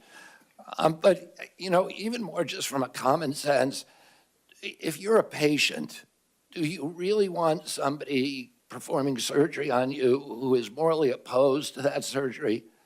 It doesn't make any sense. We need to embrace diversity in this country. Are people who believe that's important? I respect them. We should hear them out. We should debate. We should have a congenial conversation.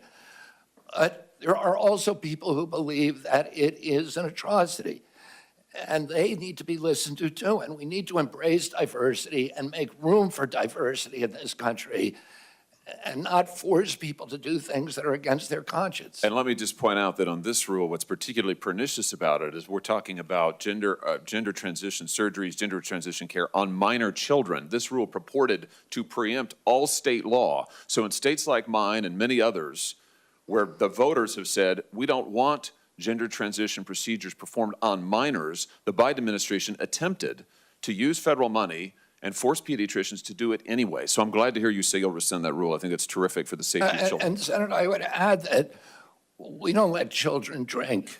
We don't let them drive an automobile because they have bad judgment. They are flooded with hormones. Their brains are still in formation. Their sexuality is still in formation.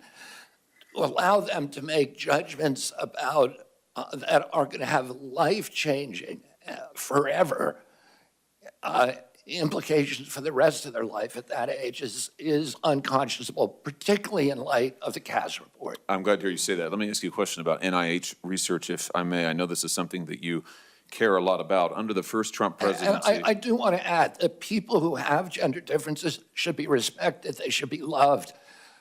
But loving them does not, sometimes love means saying no to people. Let me, on NIH, under the first Trump presidency, HHS stopped new NIH research that involved human fetal tissue from elective abortions. Now, you were asked about this sort of tangentially yesterday by Senator Cantwell, and I want to get your quote right. You said to her correctly, you said stem cell research today can be done on umbilical cords and you don't need any fetal tissue, which is correct. My question to you is, will you reinstate President Trump's policy that ensures that no federal research and no federal tax dollars is conducted on fetal tissue taken from elective abortions? Yes.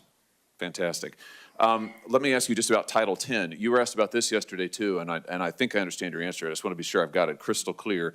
Title X, which prohibits the funding of the use of federal taxpayer funding for abortions or to flow to entities like Planned Parenthood that perform abortions or refer people to abortions. You were asked yesterday if you would support President Trump's rule that says no Title X funding for those who perform abortions or refer people to abortions. I think your answer was yes, you would reinstate that rule. I just want to be sure I'm right about that. Yes. Fantastic. Last point that I have for you. On mifepristone, the chemical abortion drug, you said yesterday that you would study its safety. I think that's good. I want to make an additional point here just about how the Biden administration changed the rules on mifepristone that I hope that you'll take into consideration, because you pointed out, I'm almost done, Mr. Chairman, you pointed out that we need to honor the wishes of voters and states and their right to set life policy.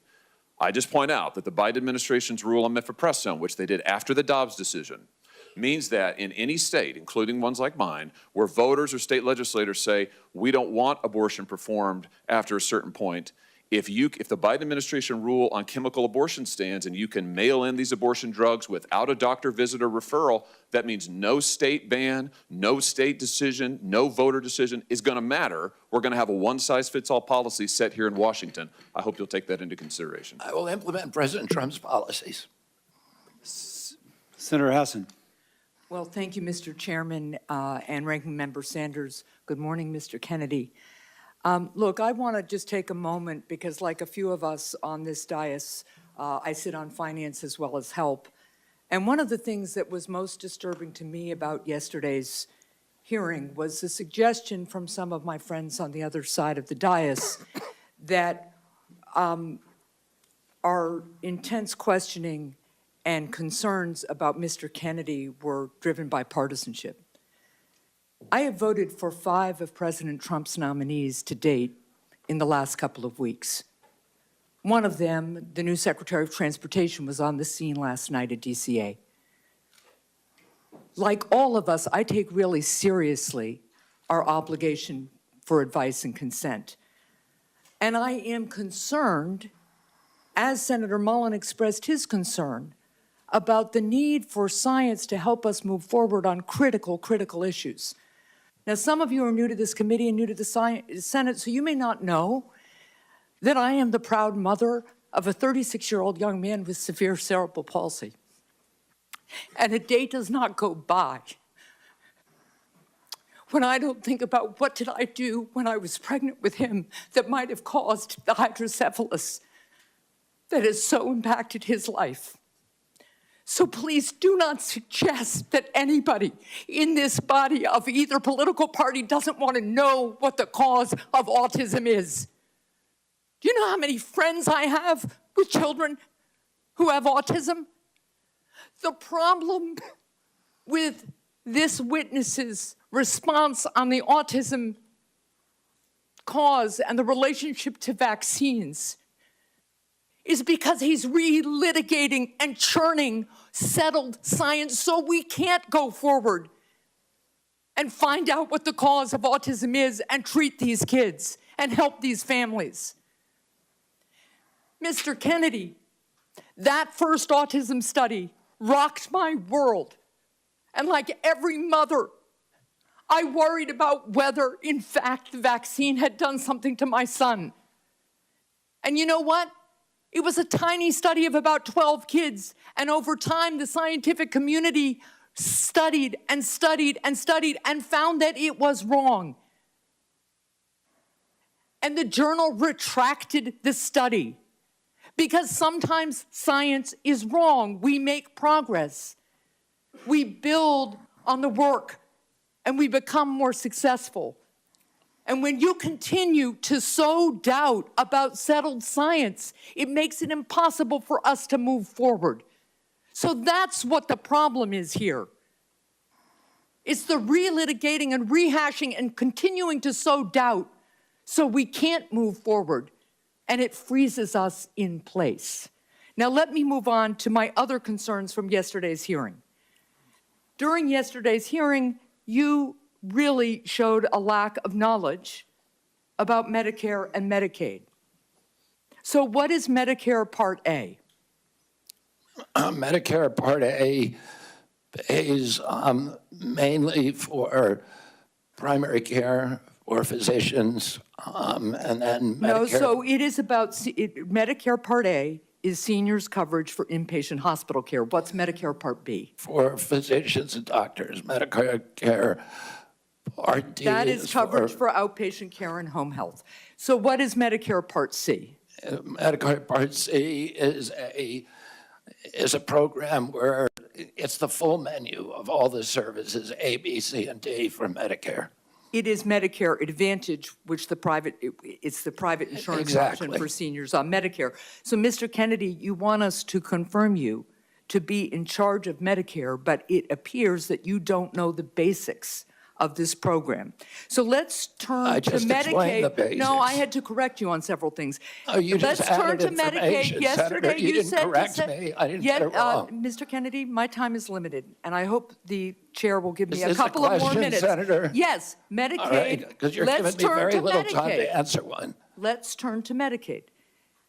Medicaid, you said yesterday to Senator Cassidy, Medicaid is fully paid for by the federal government, and it's not fee for service. That statement is false. Do you now understand that that statement is false, yes or no? That Medicaid is paid for by the federal government, I believe that. You said it is fully paid for. Medicaid, in fact, sir, Well, is no, a federal-state partnership. The state has a partnership. Right, so you were wrong yesterday, so you're acknowledging that Well, that statement was false, right? I misstated something. All right, good. So yesterday, when you were questioned about Medicaid, you repeatedly dodged questions by saying you want to make it better.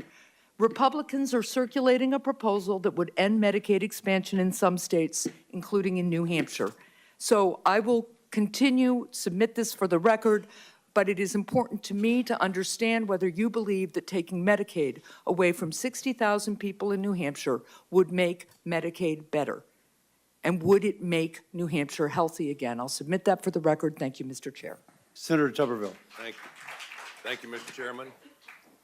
Thank you, Mr. Kennedy, for being here. Being a few months older than me, I'm going to be respectful to your elders. Not by much. Yeah, not by much, that's right. But thank you. Look at this room. We hadn't had a full room in here since I've been in here 4 years on any hearing. Thank you for bringing the light to what this is all about. It's about health in our country.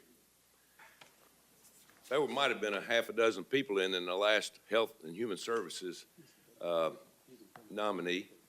Nobody was interested. Lawyer who worked from home in California. Didn't do a damn thing in terms of what we needed when COVID was full steam. So thank you.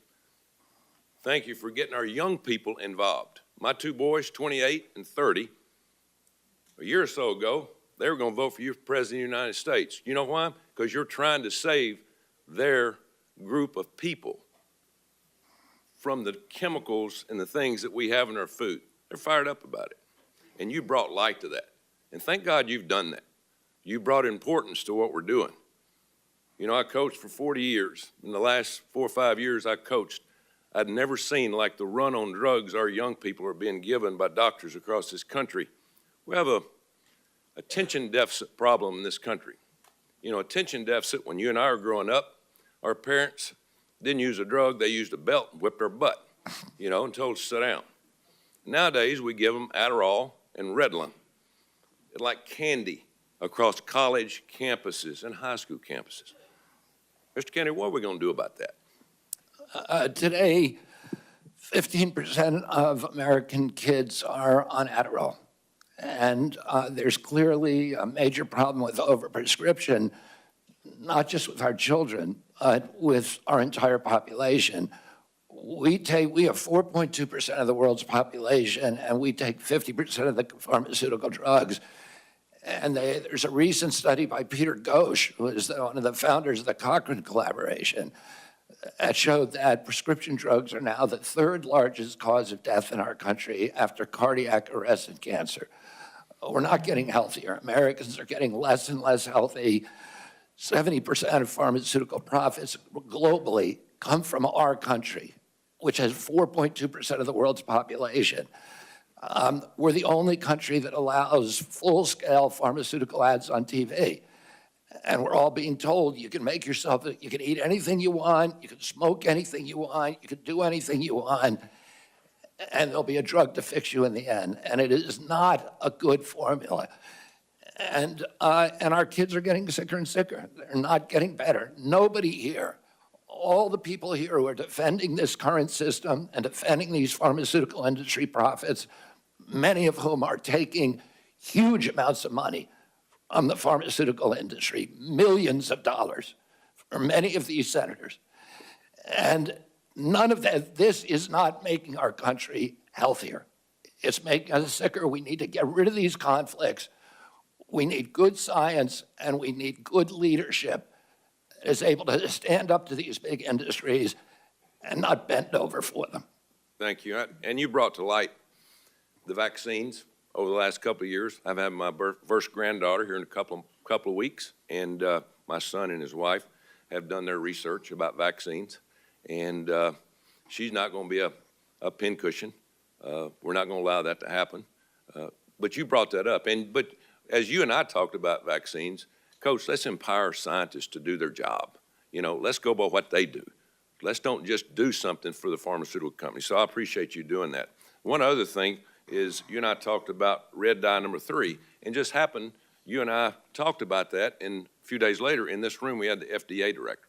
And I asked him, why do we use red dye 3 in our cosmetics, or we don't use it in cosmetics, we use it in our food, but we don't use it in cosmetics because it causes cancer. What in the heck's going on?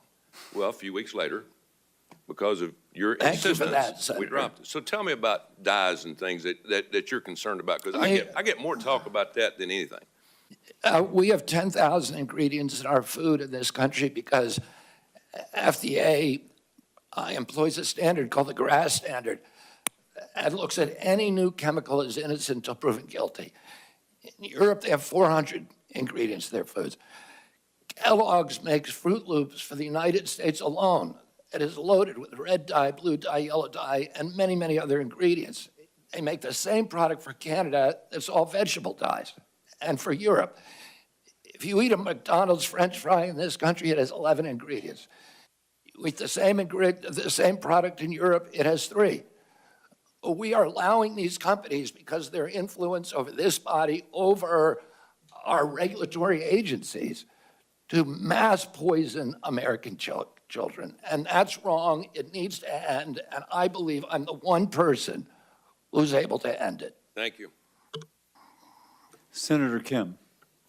Thank you, Chairman. Mr. Kennedy, good to see you. I wanted to just start by asking you if you support medically assisted treatment to help people get off of opiate addiction.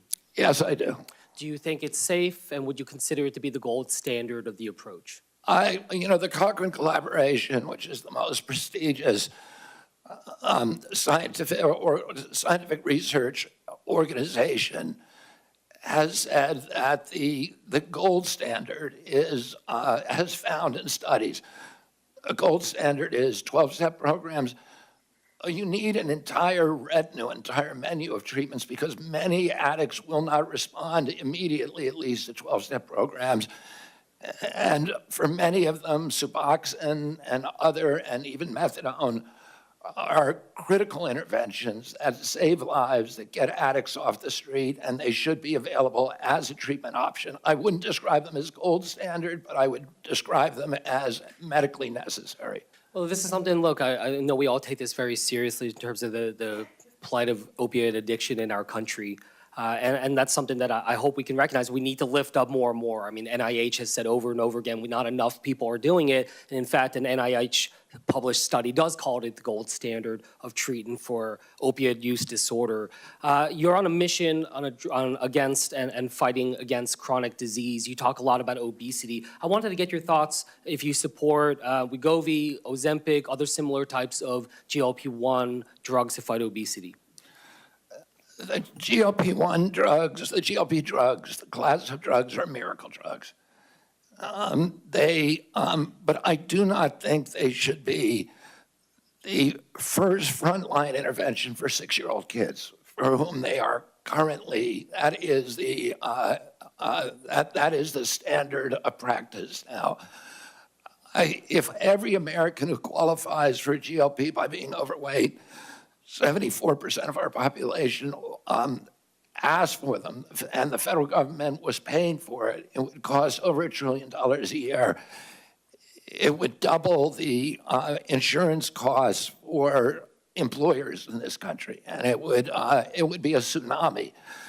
And they have a lot of side effects. You said you support it, but that you don't see it being the tool of choice for especially young kids. Exactly. If for people who have morbid obesity, for people who have diabetes, absolutely. And they shouldn't be prescribed alone without also prescriptions for exercise, because otherwise they eat away at muscle and they're counterproductive. They go after muscle first. Yeah. They have all kinds of bad side effects. About half the people on GLPs get off of them after 2 years, and then there's problems when you get off them. So it is a miracle. Okay, go ahead. Yeah, I wanted to move on to just clarify some statements you made in the past. In the past, you said, quote, Wi-Fi radiation does all kinds of bad things, including causing cancer. Do you still stand by that statement? Yes, sir. I won a case in front of the Court of Appeals against the FCC on that very issue. And 5G, do you feel the same way about 5G? Well, I'm just saying electromagnetic radiation does. And RF, you think, causes. Another issue that comes before your work, if you were to be confirmed. And let me just clarify that. It changes DNA, and there are scientific studies that have linked it to cancer, many of them. But it does other things that are, including neurological injury, that are kind of the other frontline injuries that we're most concerned about and that are best documented. One other issue that comes before your work, if you're confirmed, I wanted to ask if you would support and continue and expand CDC's role in collecting and disseminating data on firearm mortality in the United States, something that... I believe that we need to study the causes of mass shootings. We need to study all the causes.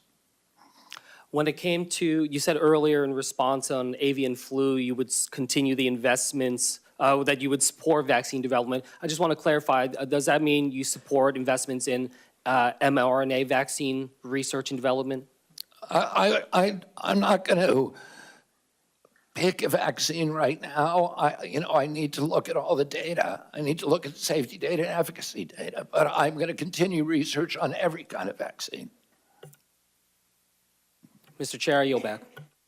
Thank you, Senator Kim. And now Senator Banks. Thank you, Mr. Chairman. Mr. Kennedy, President Trump just won a historic election victory, and you were a big part of it. At the outset of the hearing, you talked about those Maha Moms, that coalition that you led, that movement that was behind you, that supported President Trump on Election Day, giving him one of the biggest electoral college votes in my lifetime. You were a part of that. The voters voted for President Trump And President Trump, by the way, is a man of his word. He always follows through on what he says he's going to do. And one of the things that he said he was going to do was put you front and center in this administration to make America healthy again. And that's why, at the end of the day, a lot of those moms have been here yesterday and today from Indiana to support you in this movement. And that's why you have my full support. And anything other than voting for you to confirm you would be thumbing my nose at that movement, the millions of people in this country who want us to focus on making America healthy again. One of the things I've thought a lot about, I serve on the Armed Services Committee as well. I just left another hearing with the nominee to be our new Secretary of the Army, is the national security risk of an obese nation. 70% of our kids are not eligible today to serve in the United States military, and the Army 2 years ago was 25% off of its recruitment goals, and obesity among our kids is one of the reasons why. And I think you would agree, my first question for you, this epidemic in this country is as much of a public health risk as it is a national security risk. Would you agree with that? Absolutely, Senator. And like I said, well, I didn't say this. When my uncle was president, 3% of Americans were obese. And today, 74% are obese or overweight. In Japan, 3% are obese. So other nations, what we're seeing here is not happening elsewhere. And American kids did not suddenly get gluttonous and lazy. Something is poisoning them. And we need to figure that out. And then we need to end those exposures. We need to do gold standard science. And all of these moms recognize that we now have a unique opportunity in history, where history now is at an inflection point, where we have a unique opportunity to reverse this epidemic. And we know what we have to do. We have to study the additives. We have to end the conflicts of interest on the nutrition panels and on the drug panels that are loaded with people who have corrupt entanglements with the industries they're supposed to regulate, that have turned these agencies into sock puppets for the industries they're supposed to regulate. We need somebody who can come in, who can break that inertia. We are attracting the most talented group of people who work in NIH and CDC and FDA in modern history. And people who are not coming there for jobs, they're innovators, they're disruptors, they're entrepreneurs, and they're coming in not because they want position, but because they actually want to change things and give us gold standard science and make America healthy. And I know you agree that fitness is a part of that, a major part of that. Absolutely. My uncle started the Presidential Council on Physical Fitness. I won a contest when I was in school. I got an award for it, and it was a piece of pride for me. And for many people in my generation, I'm sure Coach, won his presidential. I want to move on. I want to move on to another national security threat. The biggest existential threat to America is the Chinese Communist Party. And right now, we're importing 1/3 of our medicines from China. And even more of our generic drugs come from China. It's a public health risk and a national security risk. What can you do as HHS Secretary to reduce our reliance on China and help our domestic manufacturers? This is a huge priority for President Trump. He sees this as perhaps our greatest national security vulnerability. And over the past few years, so much of our essential medicines, the production of them and the supply chains have been exported to China. And it's a crisis now in our country. If there is a pandemic, if there is a war, if there's any conflicts, China will now be able to ransom American health. And that is not a good situation. We need to bring that production home, and President Trump is committed to doing just that. Well, sir, I think you're going to have a tough job. You have my full support, but you've got lawmakers against you, you're going to have bureaucrats against you, you're going to be working with the limits of the administrative state at the department, but I'll have your back, and I want to work with you to get it done. Thank you, to support Senator. this Thanks. movement. Thank you. I yield back. Senator Blunt, Rochester. Thank you, Chairman Cassidy and Ranking Member Sanders. Mr. Kennedy, during our meeting, you shared your vision for the department, and we discussed priorities important to my home state of Delaware. But I must say, as a former cabinet secretary and a health official in my state, and listening to your answers today in this hearing, I am deeply concerned and shocked by your apparent lack of understanding of, frankly, some of the basic responsibilities of the department. It's one of the largest, most complex, and it is vitally important. And yesterday, during your finance hearing, and today, you confused details about Medicare and Medicaid. You didn't know what authorities you have under the Emergency Medical Treatment and Labor Act, known as EMTALA, and you made false claims about the safety of mifepristone. However, what concerns me the most as a mom and a first-time grandmother is your decades-long track record of promoting vaccine misinformation and profiting from it, despite the harms that it may cause to American children. And with that, I'll turn to my questions.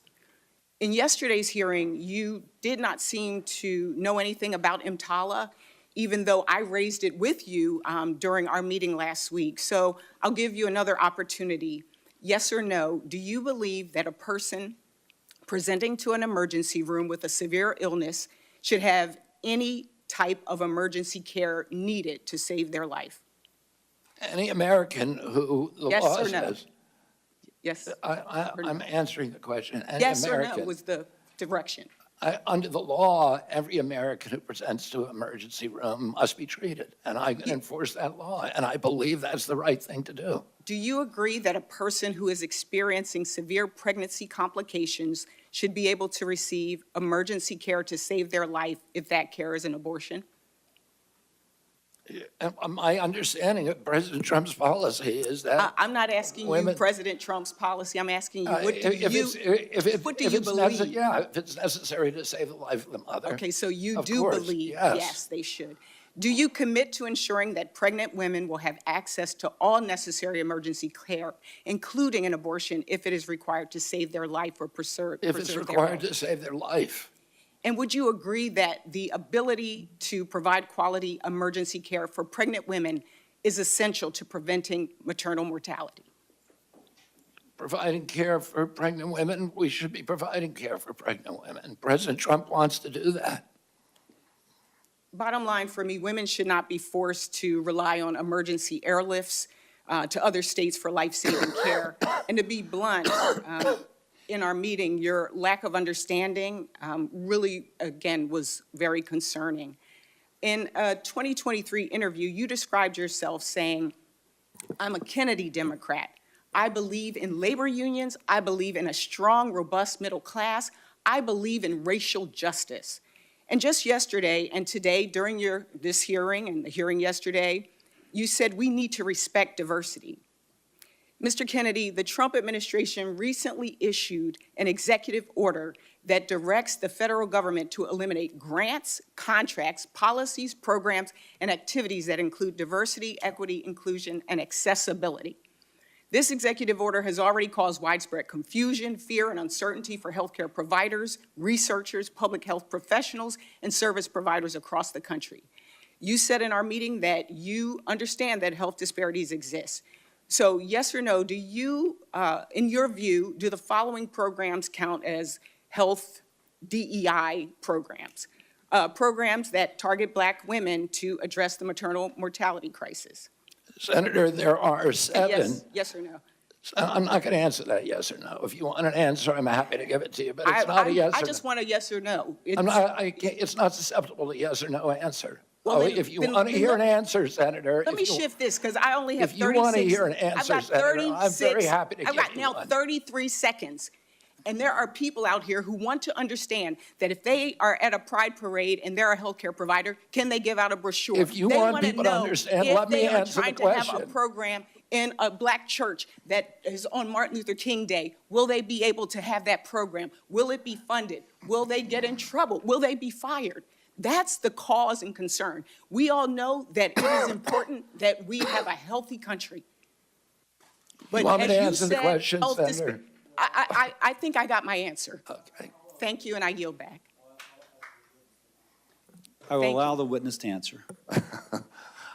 There are 7 departments at NIH that protect minority health and that seek to eliminate the shocking and unacceptable disparities in minority health. I believe in helping all people who are vulnerable. The DEI programs that President Trump eliminated have spent $63 million with no discernible positive impact on human health in this country. There's institutions already that existed before President Biden, whose job it is to do just that. Will you cut those programs that you just referenced? That decision is up to Congress, not to the HHS Secretary. Thank you. I yield back. For the record, treating a miscarriage or ectopic pregnancy is not an abortion. It's just false. And so I would ask that not be, since I'm not into misinformation, I would ask that misinformation not continually be repeated. Senator Husted.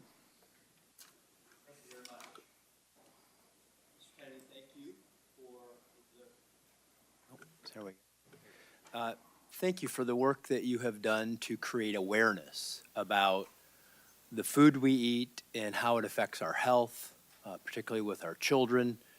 You have helped put that on the American agenda, rightfully so, and I appreciate that. I want to share with you a few statistics. According to the CDC, obesity prevalence is around 42% among adults with lower incomes compared to 31% among higher income individuals.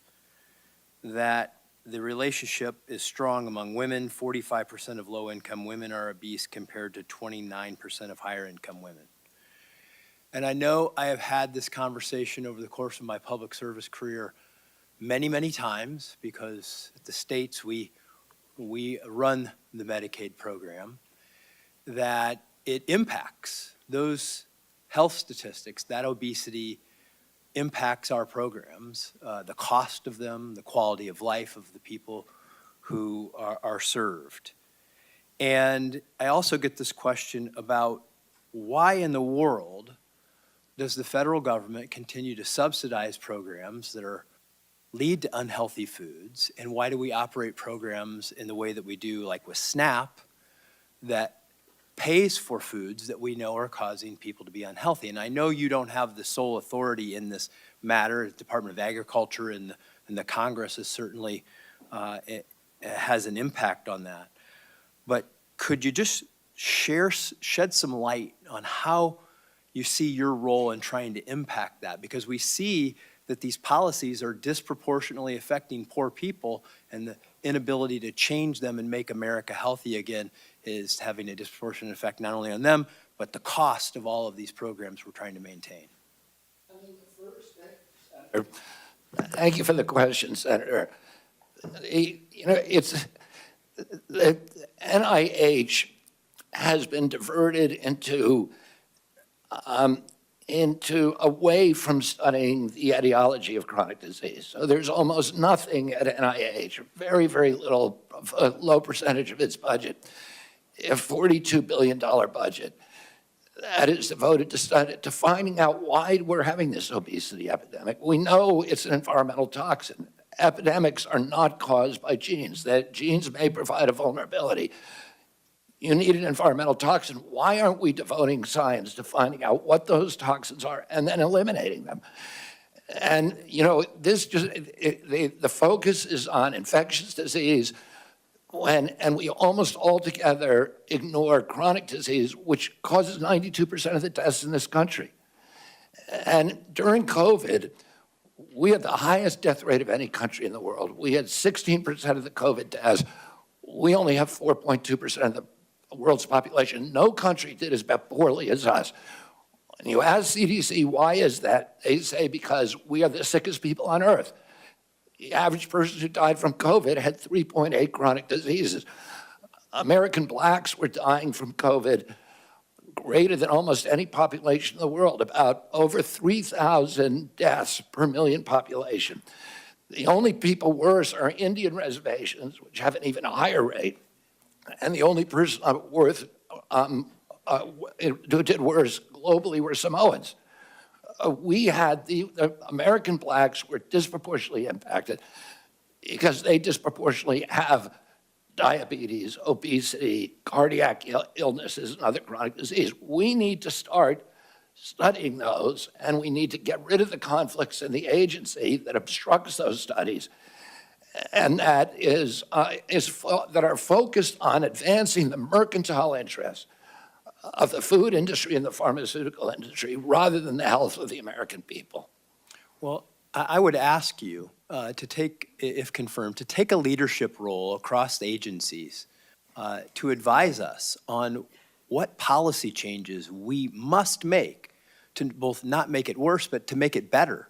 Because we subsidize, literally, we have policies as a government that encourages the production of foods and the sale of foods, particularly our poorest Americans, that lead to these problems. We are literally creating the problem that we're trying to solve, and your recommendations would be very much appreciated. We already have liaisons with the USDA, with Brooke Rollins, so that we can, with whom I have a very good relationship, so that we can work collaboratively to reduce the chronic disease and the exposures that are causing them.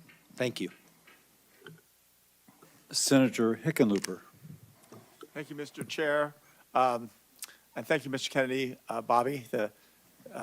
We share a mutual oldest best friend, and I respect that affection that you have for him very, very much. You did talk a little longer in your introduction, so I'm going to try to urge concision, because I've got 3 or 4 questions. As I said when we met, I'm still very concerned about the issues around vaccination. But I thought I'd start with the ability of Medicare to negotiate drug prices, which was finally okayed in 2022. We'll save Medicare plan $100 billion in the next 10 years, probably $1.5 billion out of consumers' pockets, Medicare patients, in just 2026 alone. Yesterday, you said that the Trump administration had issued a statement to lowering the cost of prescription drugs and continuing the negotiation program. I went back and looked at that, and it was a statement that mentioned increasing transparency and then said they would solicit feedback on the Medicare drug price, but nowhere did it say in the statement that the administration was actually going to commit to lowering prices. So is that something you still feel that negotiation program and lowering those prices is important?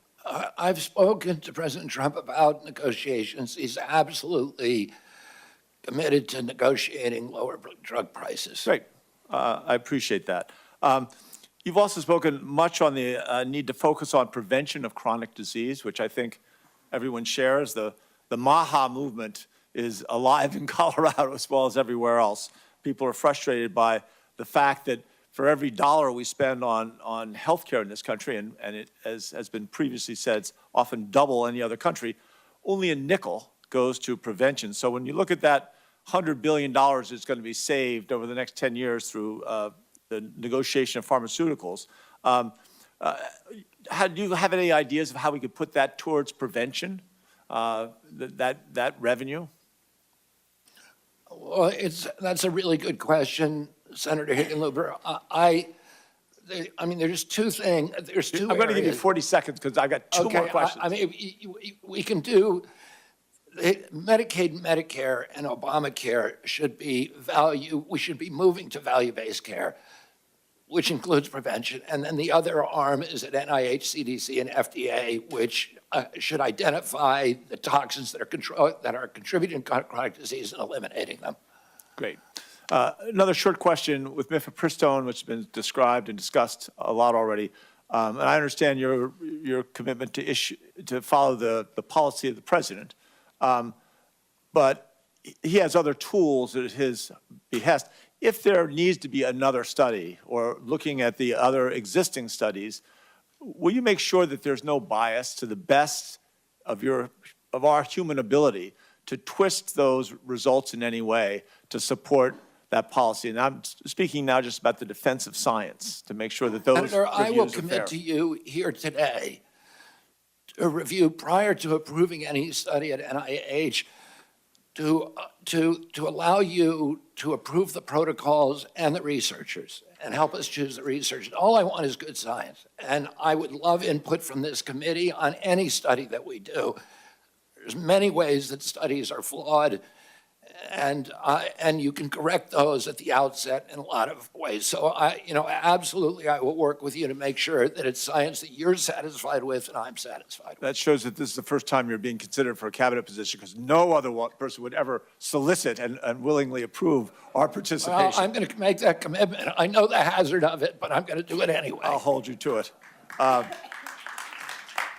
Now, let me get to the vaccines, and I think this is crucial, because I think there is widespread distrust and increasing distrust in the scientific community. I am a scientist. Some have argued that I'm the only scientist in the Senate left that is actually, I've written research papers in peer-reviewed journals. I think I understand how it works, and it is, a healthy skepticism is useful, but we want to make sure that's a healthy skepticism. And yesterday in the discussion about Lyme disease, you said that, in your discussion, that it was formulated to be a militaristic bioweapon, that you had heard that in 3 books, but you hadn't read through. And I think at a certain point, if you're going to be an activist, or some people would say a prophet, that what you say becomes promoting something, promoting an idea. And I think when you've only read 3 books, or little bits of the 3 books, not the whole 3 books, isn't that reckless? I mean, isn't that, there's something about, aren't you then promoting this anti-science, the conspiracy about Lyme disease in this case, but the same thing about some of these vaccine issues? Like I said, I never endorsed the issue. I said it's out there. For me not to acknowledge that is a form of manipulation. For me to say there is no question here, the government proclaimed orthodoxy is true. Anybody who believes it is a dissident. I'm going to have time, and I appreciate the things. I just leave it that just because we do have one out of 36 kids that, again, we can't explain what it was. It's not fair to put that blame onto all kinds of things, but focus on vaccinations. I yield back. Dr. Moody, Senator Moody, I'm sorry.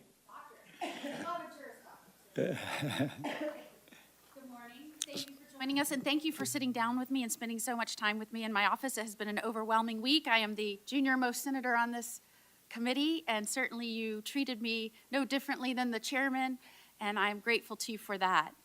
One of the topics we spent a long time talking about was your assurance and knowledge and understanding that it was the states that, in fact, gave limited power to the federal government and not the other way around, and your assurance that you will not use your agency or any organization that falls under your leadership to interfere with the state's ability to set policy or any autonomy of the state to enact or enforce laws that protect the lives of the unborn. I think that is a concern of many. It was certainly one of mine, and you allayed those concerns, and I appreciated you spending so much time with your assurances. I want to turn to some of the discussions regarding many, which would say the government and health professionals did great harm to science and medicine in the wake of COVID-19. America, I believe, is at a crossroads where unfortunately things that used to not be particularly political, like science and medicine, are now politicized to the point where reality is distorted. What you believe has little to do with truth or facts and everything to do with your party. My hope is that you, Mr. Kennedy, and President Trump's other appointees will break this cycle that is threatening America and destroying its promise. Certainly, while I was the Attorney General of Florida, I had the responsibility in numerous areas to seek the truth and bring justice. Working with Governor DeSantis and other leaders, we launched grand jury investigations. And I want to bring your attention to one of those grand jury investigations that dealt with COVID-19 and the actions of government officials and Big Pharma. And remember that a grand jury investigation is made up of lay people, 18 in this instance that were brought from different communities in Florida. And I just want to read into the record one paragraph for your consideration. Much of the goodwill by the COVID-19 vaccines was squandered in the following years as sponsors and federal regulators collaborated to push out booster after booster based on shallow, inaccurate safety and efficacy data, sidelining their own ombudsman to get doses of these vaccines into the arms of every American, regardless of their underlying risk from the SARS-CoV-2 virus. Erstwhile gatekeepers became cheerleaders as federal regulators, with the trust of the American people, dragged their feet in publicly confirming important safety signals, and then sanctioned long delays in mandatory post-marketing studies involving those very same signals. Sponsors abused the scientific journal system and regulatory reporting requirements, delaying public disclosure of serious adverse events from their clinical trials for years, and I could go on. Mr. Kennedy, as Secretary of Health and Human Services, will you use your position to squelch medical or scientific views with which you disagree? Never. And, you know, and this is relevant to what Senator Hickenlooper was asking me. We've tried this system where government lies to Americans, or where they tell them about it, that they have it with a level of assurance that they don't feel themselves, and it isn't working. The initial COVID vaccine, Americans flocked to get it. I think 95% of Americans went and got it. The CDC has now recommended an 8th booster, and only 23% of Americans at most are taking it. It's because 77% of Americans no longer trust CDC. That's not a good thing. If we want uptake of vaccines, we need a trustworthy government. In other nations where they don't have mandates, like Japan and a few years ago in Germany, they had the same uptake as we did, without any mandates, because people trust their government. That's what I want to restore to the American people and the vaccine program. I want people to know if the government says something, it's true. It's not manipulative. And it's not a noble truth, which is what a certain doctor called his lies. Certainly, I don't have a lot of time, but I would like to bring your attention to another grand jury investigation that we did in Florida, and I would ask Mr. Chairman to enter into the hearing record 2 grand jury reports related to human trafficking and COVID-19. Do I have your commitment that any organization under your purview will work with the states, not impede our investigations, to ensure that children that are in this country, that are minors, that are under your purview, that you will communicate with us so that we can have the information to make sure that they are safe, unlike in an investigation where Biden blocked us in this administration at every turn to keep us from getting information showing that they trafficked children that were brought into this country and lost dozens. Tens of thousands of children, lost track of them, and never gave us in DCF in Florida the information so that we could protect them. Do I have your word that you will protect children if you're given that responsibility? Absolutely, and President Trump is determined to find the 300,000 children who were lost over the past 4 years and to return them to their parents. That's it. Thank you. Without objection, it can be entered into the record. Senator Markey. Thank you. Yesterday, under oath, you told my colleagues on the Senate Finance Committee that when you went to Samoa in June of 2019, it, quote, had nothing to do with vaccines. Will you confirm again today that the trip had nothing to do with vaccines? My purpose in going down there had nothing to do with vaccines. Well, I have in my hand a blog post in 2021 in which you say the anti-vaccine group Children's Health Defense, which you ran, offered to fund the purpose of the trip to Samoa. And in the same post, you state that the trip was ultimately arranged by an anti-vaccine activist. And during the trip, you met with an activist who later compared vaccine mandates to Nazi Germany. And during that trip, you also discussed vaccines with the Prime Minister and the Director General of Health of Samoa. The Director General of Health said you specifically discussed your views on vaccine safety fears. And with unanimous consent, I will submit those blog posts, Mr. Chairman, into the record. Without objection. Can I reply to that, Senator? I'm going to ask you again. I'll ask you again. Did the trip have nothing to do with vaccines, as you told my colleagues on Senate Finance yesterday? Nothing to do with vaccines. And if you want me to explain, I will. Did it have anything to do with vaccines? No, it did not. It did not. Well, My purpose in the trip was not to. I ended up having conversations with people, some of whom I never intended to meet. well, again, an anti-vaxxer helped finance your trip. Well, you call them an anti-vaxxer. That's not what they would call themselves. They call themselves safe vaccine advocates. I went down there, a CHD, which was that group, offered $6 million to obtain a grant for $6 million to install to digitalize the health records of Samoa. All right, well, let me and just to bring go on. I in just a want to. state-of-the-art medical informatics system. Thank you, And Mr. that was the Kennedy. purpose of Mr. my Kennedy. trip, I Senator. got it, thank you. So let me just follow through now, 2019. So now in October of 2019, the CDC declared a measles outbreak in Samoa. And in November, Samoa started a mass vaccination campaign to stop the outbreak. That same month, November of 2019, after 16 people had already died from the outbreak and Samoa was trying to respond to the crisis, you sent a letter to the Prime Minister of Samoa stating that, quote, "It is a regrettable possibility that these children are causalities of the vaccine." By unanimous consent, I will introduce that letter into the record. Without objection. So as Samoa was trying to contain the outbreak, you were saying that it was the fault of the vaccine rather than the absence of vaccinations that caused the outbreak in Samoa in the same year you visited Samoa.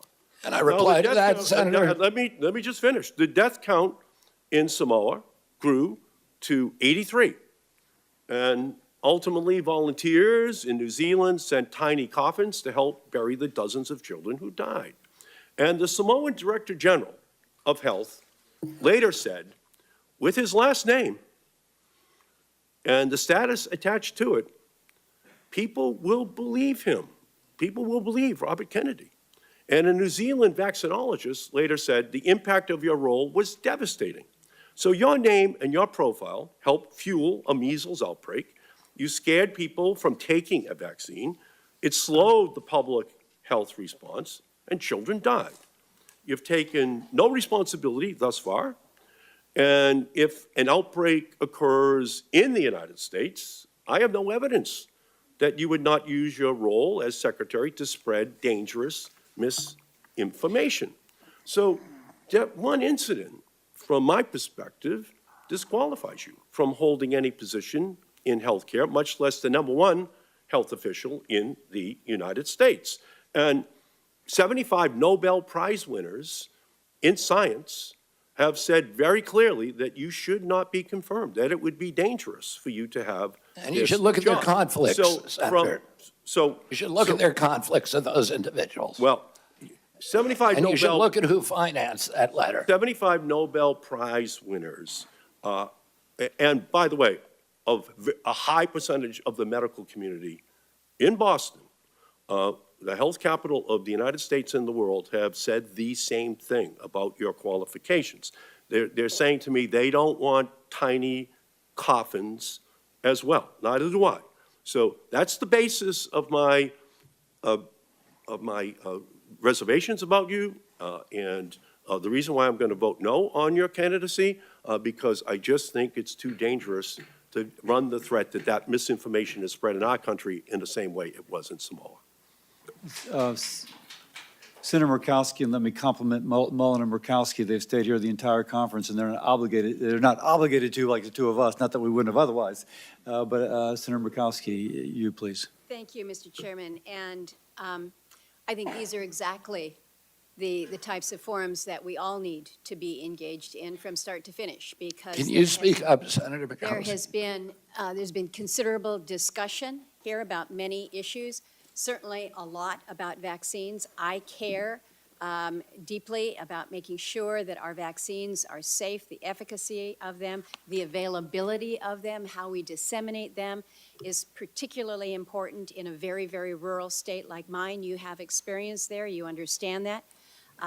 I am particularly attracted by the focus on chronic diseases. We know that if we can do a better job with chronic diseases, maybe some of the other things that we are susceptible to in the infectious diseases area, we're able to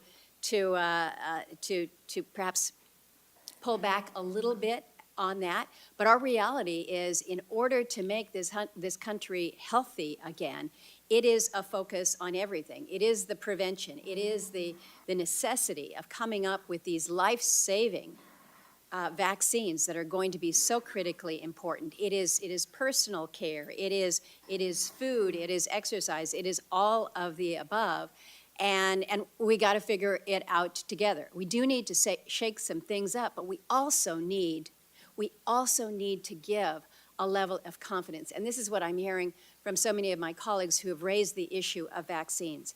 We have made some considerable gains in my state of Alaska with vaccinating the many people in very rural areas where one disease outbreak can wipe out an entire village. We saw this in 1918 with the Spanish flu, and that's why everyone was rattled to the core. Villages were shut down entirely during COVID because of the fear of transmission. And so they're looking for these life-saving ways and means. And so when there is a lack of confidence, when there is a doubt, it's like, well, what do I do?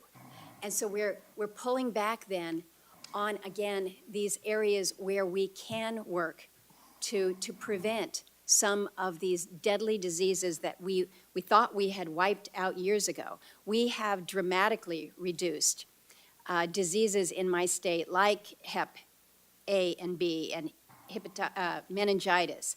We're just now getting through a tough bout of whooping cough that came around to the state. Now there's a scare in the peninsula in Alaska about a measles outbreak. So we can't be going backwards with our vaccinations that will allow for this level of prevention and protection. So I'm asking you, you are clearly an influencer. You are clearly an influencer. You would not be in this position today. But you can see how your podium, your platform, your voice can influence so many. So I am asking you on the issue of vaccines specifically, to please convey with a level of authority and science, but also with a level of conviction and free of conflict and free of political bias, that these are measures that we should be proud of as a country. Proud of as a country. Look to what President Trump was able to do with the COVID vaccine. It was extraordinary, and it did save lives. I need time for a question, so I'm asking you to focus on how you can use your position to provide for greater levels of confidence to the public when it comes to these life-saving areas. So I'm going to pivot to a question that you can answer. This relates... I can answer that one, too. I know, but I have 43 seconds, and no one has talked about our Native populations. When you look at our health statistics, whether it's Alaska Natives or whether it is American Indians, our health statistics in this country, you know very well, because we talked about them, are not where they need to be. And it's in all categories. It's infectious disease, it's tuberculosis, it's Hep C, it's mental health, it's depression, it's substance use, it's sexually transmitted diseases, it's hypertension, stroke. It is so deep, and it is so challenging, and it is so hard. You have received support from Native American tribes. You have been in these areas. You have been quoted, and I'd like for your comment on this, as quoted saying, as far as budgeting for Indian country, you said you would immediately triple the budget to support tribes. Can you expand on this pledge and the commitment? Because this is an area where we have truly left our Native people behind when it comes to their health and their health outcomes. Thank you, Senator. And this is an issue, as you and I talked about, that is very important. It's always been a priority for me. I spent 20% of my career working on Native issues. I was one of the founding editors of Indian Country Today, which is the biggest Indian newspaper. My father and uncle, Ted Kennedy, my father, were deeply, deeply critical of the functioning of the Indian Health Service back in 1968 to 1980, and nothing's changed. Nothing's gotten better. I'm going to bring in a native at the assistant secretary level. I'd like to get him actually designated as a assistant secretary for the first time in American history. Make sure that all of the decisions that we make in our agency are conscious of their impacts on the First Nations. I've spent a lot of time in your state. It's my favorite place to go. I've been up with the Gwich'in, representing the Gwich'in people up in Arctic Village, and been all over the state in the remote areas. I understand in Alaska the unique needs of Alaska because of remote health care, because some of these areas are not even accessible except for airplane. That they don't have ambulance services, that the federal government needs to pay attention to financing transportation, the unusual ways that are required there, and that we really need to focus on telemedicine and AI. Make sure that even in remote places in Alaska, that Native people can get high-quality health care, and we can do that today. And I look forward to working with you on those issues and others. Thank you, Mr. Chairman. Senator Murkowski sets the record for going over. Senator Also Brooks. Sorry.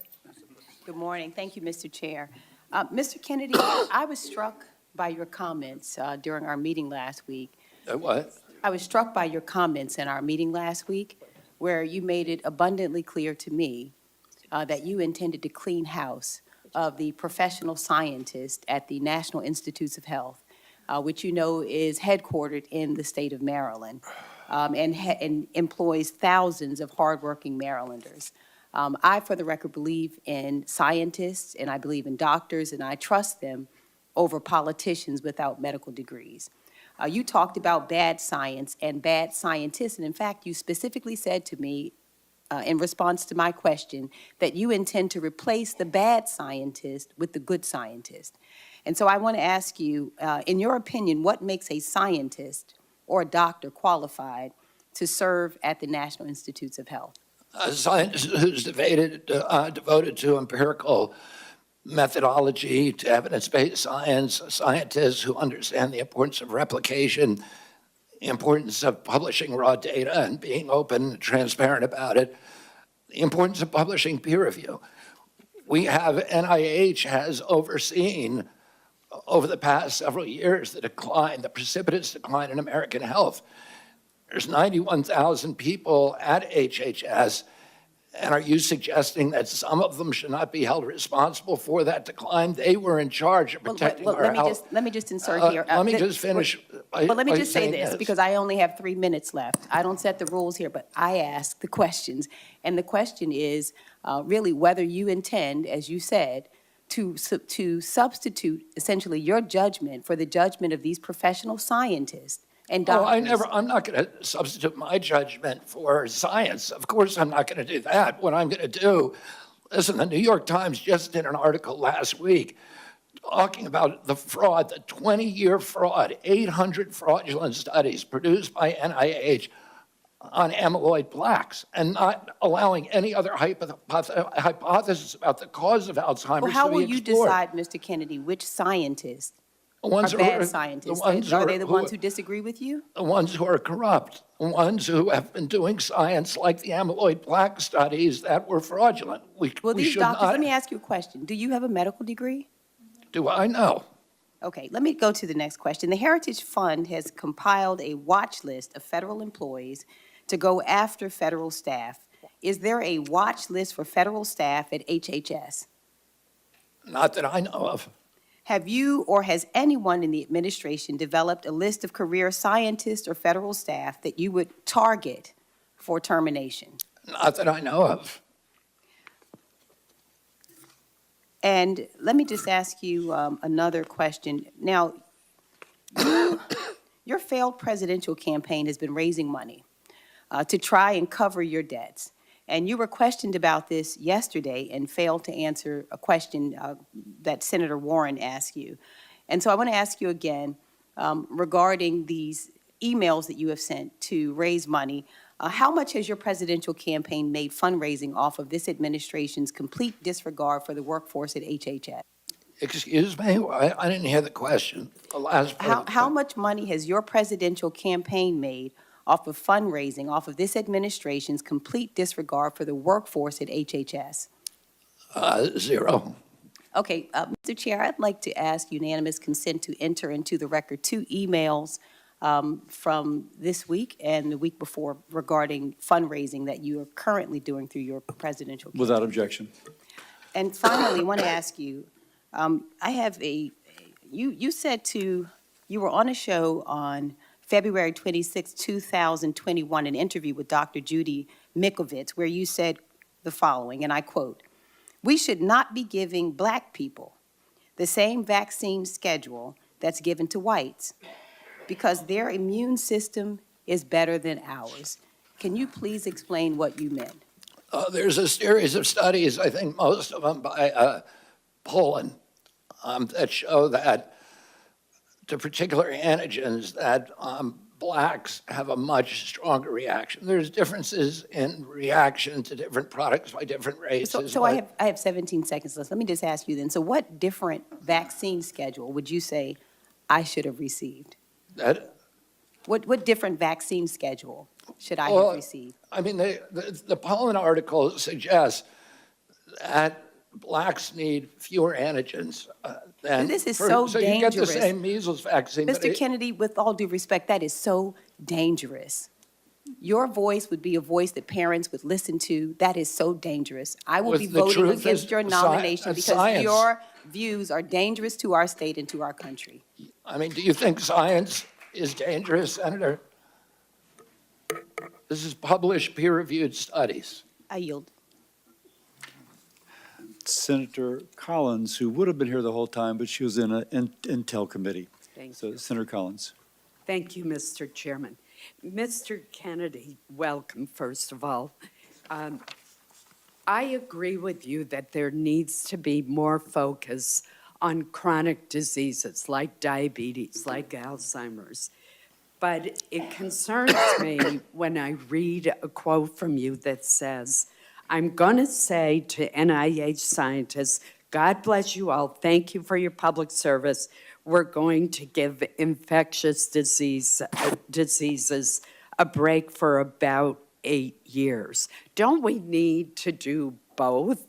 Don't Yes, absolutely, Senator. The problem is there's been an imbalance.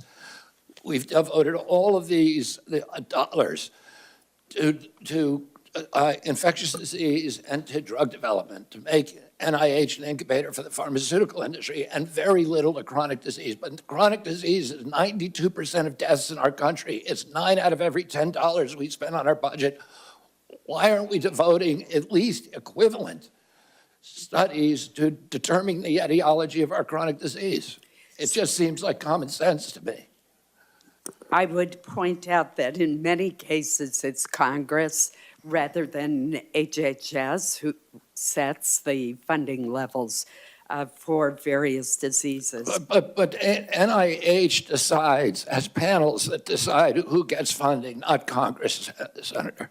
I want to share with you a discussion that I had with a Maine pediatric nurse practitioner. She raised the concern that if people are discouraged from getting their children vaccinated, we will lose the herd immunity in a classroom. And that means that a child who may be immunosuppressed and cannot get a vaccine are at risk of being in a classroom with an unvaccinated child, and thus at risk of getting the infectious disease because we've lost the herd immunity. What would be your response to that? My response is that vaccine uptake for the COVID vaccine, for example, is down to 23%. And all vaccines are dropping, and they're doing that because people don't believe the government anymore. We need good science, and I'm going to bring that in. I'm going to restore trust, and that will restore vaccine uptake. Well, you're certainly correct about what happened with the COVID vaccine, but let me switch to the polio vaccine. Do you think that the polio vaccine is safe and effective? Yes, I do. And so would you seek to reduce its availability in any way? No, not at all. The state of Maine has seen a steady and disturbing increase in Lyme disease cases over the past decade. We talked a little bit about this in my office. In 2023, Maine had a record number of Lyme disease cases, nearly 3,000 reported cases.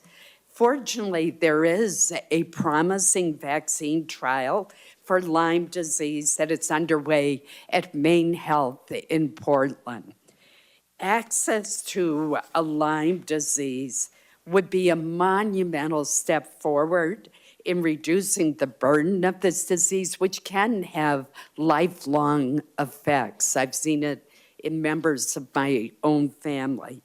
As HHS Secretary have confirmed, what influence would you exercise over new vaccine approvals, such as one for Lyme disease? Senator, you and I have talked about this issue. I've had Lyme disease. I lived in the epicenter of Lyme disease. Every member of my family my immediate family has had Lyme disease. I had a son whose face was paralyzed for a year. I have a son today who has been suffering with devastating effects from Lyme disease for 2 years. There's nobody who will fight harder to find a vaccine or a treatment for Lyme disease than me. I very much appreciate that assurance, and I'm sorry that your own family has been so adversely affected. In Maine, we have a lot of people who work outside and work in the woods, and ticks are everywhere. So this is a very important issue to me. Thank you. And to me too, Senator. We're almost to the end. Let me acknowledge Senator Moody has also been here the whole time. And so, thank you, Senator Moody. Yeah, well, just incredible diligence. Thank you. Both Senator Sanders and I will have a couple questions, and then we'll each have a closing statement, and then your long national nightmare will be over. So anyway, first, a couple more of commit-type questions. If you are confirmed, do you commit that you will not work to impound, divert, or otherwise reduce any funding appropriated by Congress for the purpose of vaccination programs? Yes. And do you commit that you will not impose new grant conditions outside of congressional direction for state, local, or global entities that in any way limits, restricts, or rescinds access to vaccines or vaccine promotion programs? Yes. And then, this is the nice thing about listening to all of this. Let me ask this. I've been impressed. One, you've handled yourself very well. I've been impressed that on many things you are familiar with recent medical data. But on other things, you haven't been. So let me bring up two things which are very pertinent now. While sitting here, I went up to look at the medical literature on these issues.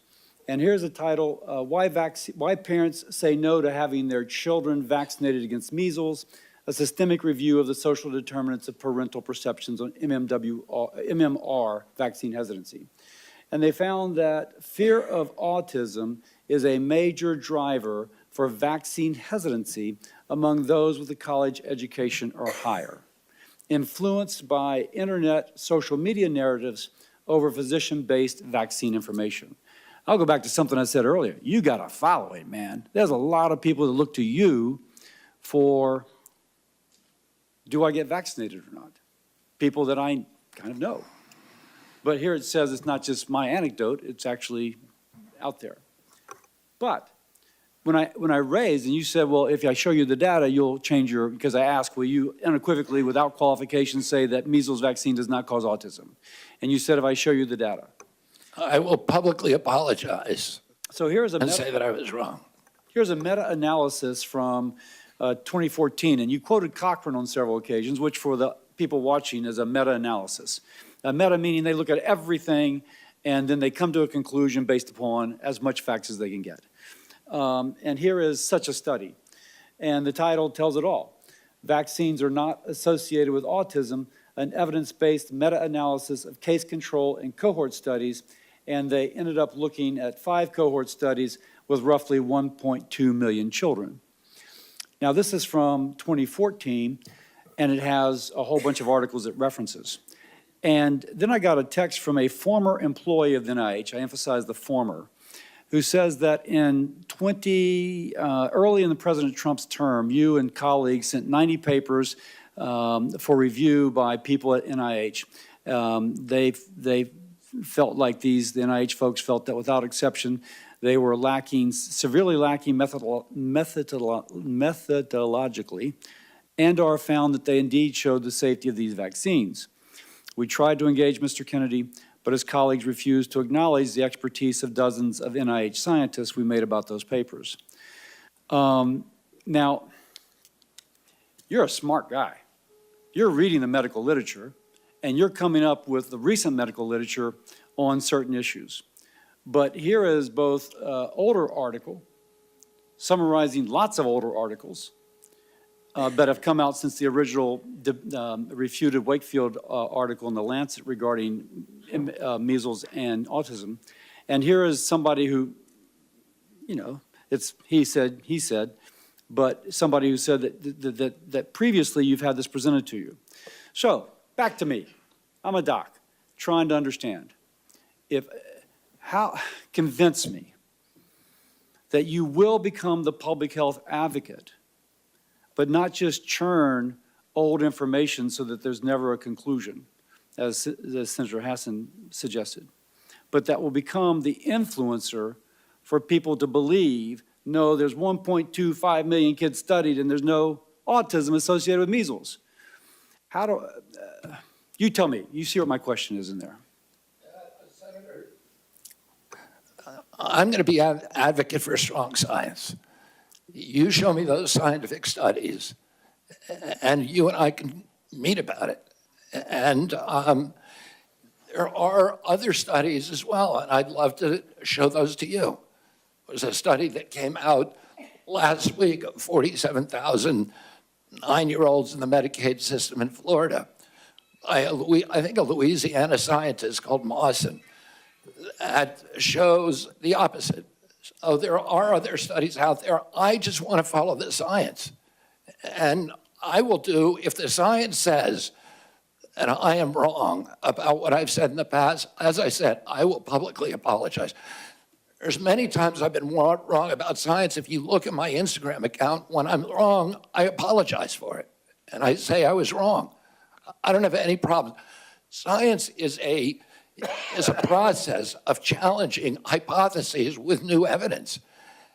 And scientists have to be able to admit when they're wrong.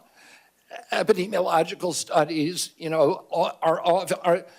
the Institute of Medicine has said repeatedly in 2013, 2017, when they investigated this, has asked CDC to do certain studies, animal studies, bench studies, observational studies, studies of the vaccine safety data link. CDC has not done that. Oh, I want them to do that, and I want the best science. I can guarantee you, on my word of honor, and if you show me science that says that I'm wrong, I'm going to say I was wrong. I don't have any problem. There's nothing that would make me happier. We need to be able to look at the science and get IOM involved, the National Academy of Sciences. They're the ultimate arbiter of safety. What was that? And you know what? One of the things we need to do, I think, is a subject that we haven't talked about here. Why don't we know what's causing this epidemic? Why hasn't the CDC been looking at other hypotheses to determine the etiology of why we've had this dramatic 1,000% increase in this disease that is destroying our kids? It's probably the biggest issue. Why don't we know the answer after 30 years of steady rises in autism rates? Why don't we know the answer to that? We should know the answer. The, what was that? What was that last article? Did you mention? That article is by Mawson, Mawson. And it's regarding measles and what? No, it looks at the entire schedule, and it says, it's a study of 9-year-old boys, 47,000 9-year-old boys from the Florida healthcare data. Okay, let me, Senator Sanders. Thank you. And I find myself in the unusual and uncomfortable position of having to agree with Senator Cassidy's line of questioning. Mr. Kennedy, in an interview in July 2023, you stated, quote, "I do believe autism does come from vaccines." And you have, the end of quote, and you have praised a gentleman named Andrew Wakefield for his research. What studies, you talk about the need to be science-based, to get our information, good information to make decisions. What studies have you utilized to come to the conclusion that vaccines cause autism? I'm happy to sit down with you. No, please, just answer me that. I mean, look at the Mawson study, Senator. The what? Yeah. Mawson, just look at that study. Yeah, I will, and that was published. But I don't want to, I wouldn't rest on a single study. Right. And all studies can be methodology. Okay, don't mean to be rude, I don't have a lot of time. Just saying You would not be, I just heard you say you could not be happier if you were proved wrong. Mr. Chairman, I asked to put into the record 16 studies done by scientists and doctors all over the world saying that vaccines do not cause autism.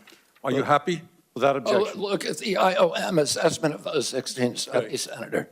The IOM has assessed them. But listen, Let me get to it. Don't have a lot of time. I apologize. I'm happy to talk to you at another time. Don't have a lot of time. Let's talk about COVID. And I just want clarity on the issue. And again, I apologize. You have to be brief. We don't have a lot of time. Scientists have estimated that the COVID vaccine saved 3 million lives. President Trump said the COVID vaccine was, what, quote, one of the great miracles of the ages, end quote. You have said the COVID vaccine was the deadliest vaccine ever made, end of quote. Was the COVID vaccine the deadliest vaccine ever made? The reason I said that, Senator Sanders, is because there were more reports on the VAERS system, on the Vaccine Adverse Event Reporting System, which is the only surveillance system, that and VSafe. And there were more reports of injuries and deaths than all other vaccines combined. But was it the scientists said it saved 3 million According lives? to VAERS. I don't know, because we don't have a good surveillance system. So you disagree with the scientific community that... I'm agnostic because we don't have the science to make that determination. Really? Okay. Prescription drug prices in America, as you know. And by the way, I think President Trump did an extraordinary job on warp speed because he wasn't just focusing on that one intervention. He was focusing on... He called it a miracle, but you have cast doubts on its efficacy. All right. Prescription drugs. We're going to make America healthy. I agree with you that we need a revolution in the nature of food in America, physical exercise, et cetera. Very, very important. But there are people who are going to get sick, and they have to go to the doctor and find out why. 1 out of 4 Americans today cannot afford the prescription drugs their doctors prescribe because we pay by far the highest prices in the world for prescription drugs. We made some progress under the Biden administration of negotiating prescription drug prices with pharma. First time that's ever happened. Now, yesterday you told me that the White House was going to issue something affirming their support for continuing those Medicare negotiations. Turned out not to be quite accurate. They came up with some bland statement, could have been written by pharma. Very specific questions. Do you believe and will you insist that Medicare continue to negotiate prices with the pharmaceutical industry so we can substantially lower prescription drug costs in America? President Trump has made it very clear to me that he wants to negotiate prices. Negotiate is a big word, Bobby. It's a big word. It's the word you just used, Senator. Yeah, but But no, I use defend a particular law. Will you defend the law in the Inflation Reduction Act, which already is negotiating prescription drug prices? President Trump wants us to negotiate drug price. He wants to But you're lower not- drug prices. So you're not telling me that you will defend the law that we passed, which has already had significant success? Well, the Congress, look, I'm going to comply with the law, Senator. Congress passed the law. I'm swearing an oath to the Constitution. I'm going to comply You're with the going to have a laws. significant influence on healthcare policy if you are. And I'm going to confirmed. comply with the laws. Let me just say this in conclusion, Chairman Cassidy. President Trump and Mr. Kennedy are quite right when they say that our system is broken. They're right. Our economic system today is broken. 3 people own more wealth than the bottom half of American society. Wages have been stagnant for American workers for 50 years. The economy is broken. You know what? Our political system is broken and corrupt. You have a handful of billionaires in both political parties who contribute huge amounts of money to elect candidates in this room throughout the United States Congress. That is a broken political system and a real threat to democracy. Our healthcare system is broken. And it's broken for some of the reasons that Mr. Kennedy indicated. We have not paid attention to the fact that we have massive amounts of chronic disease. We have not answered the question why in the richest country in the history of the world, our life expectancy is lower than it is in countries far poorer than we are. So I think in many ways, President Trump and Mr. Kennedy have asked some of the right questions. Problem is their answers will only make a bad situation worse. So let me ask Mr. Kennedy again. If we want to make America healthy, will you assure the American people that you will fight to do what every other major country on earth does, guarantee health care to every single American? I'm going to make America healthier than other countries in the world right now. Will you guarantee do what every other major country does? That's a simple question. And by the way, Bernie, the problem of corruption is not just in the federal agencies, it's in Congress too. Almost all the members of this panel are accepting, including yourself, are accepting millions of dollars from the pharmaceutical industry. Oh, no, and no, protecting their interests. Oh, I thought that would come. No. I ran for president like you. I got millions and millions of contributions. They did not come from the executives, not one nickel of PAC money from the pharmaceutical industry. They came from workers. In 2020, you were the single largest because I had receiver of pharmaceutical money. Contributions from workers all over this country. Workers, you were the not a nickel from corporate Bernie, PACs. you were the single largest acceptor of pharmaceutical dollars. No, from workers in the industry. 1.5 million. Yeah, out of 200 million. All right, but you have not answered, last question. You have not answered my question. Mr. Chairman, we're 3 minutes. How do we make America healthy if you don't guarantee health Chairman, care we're to all literally people? 3 minutes over here now. Well, so are other how long people. does it keep going? At some time, you're just battering the witness, Not Bernie. battering the witnesses. I'm Yes, trying you to get are. an answer. And you're getting upset at him. You're going at him just like anybody else would. We'll come to order. Bernie, he's going over.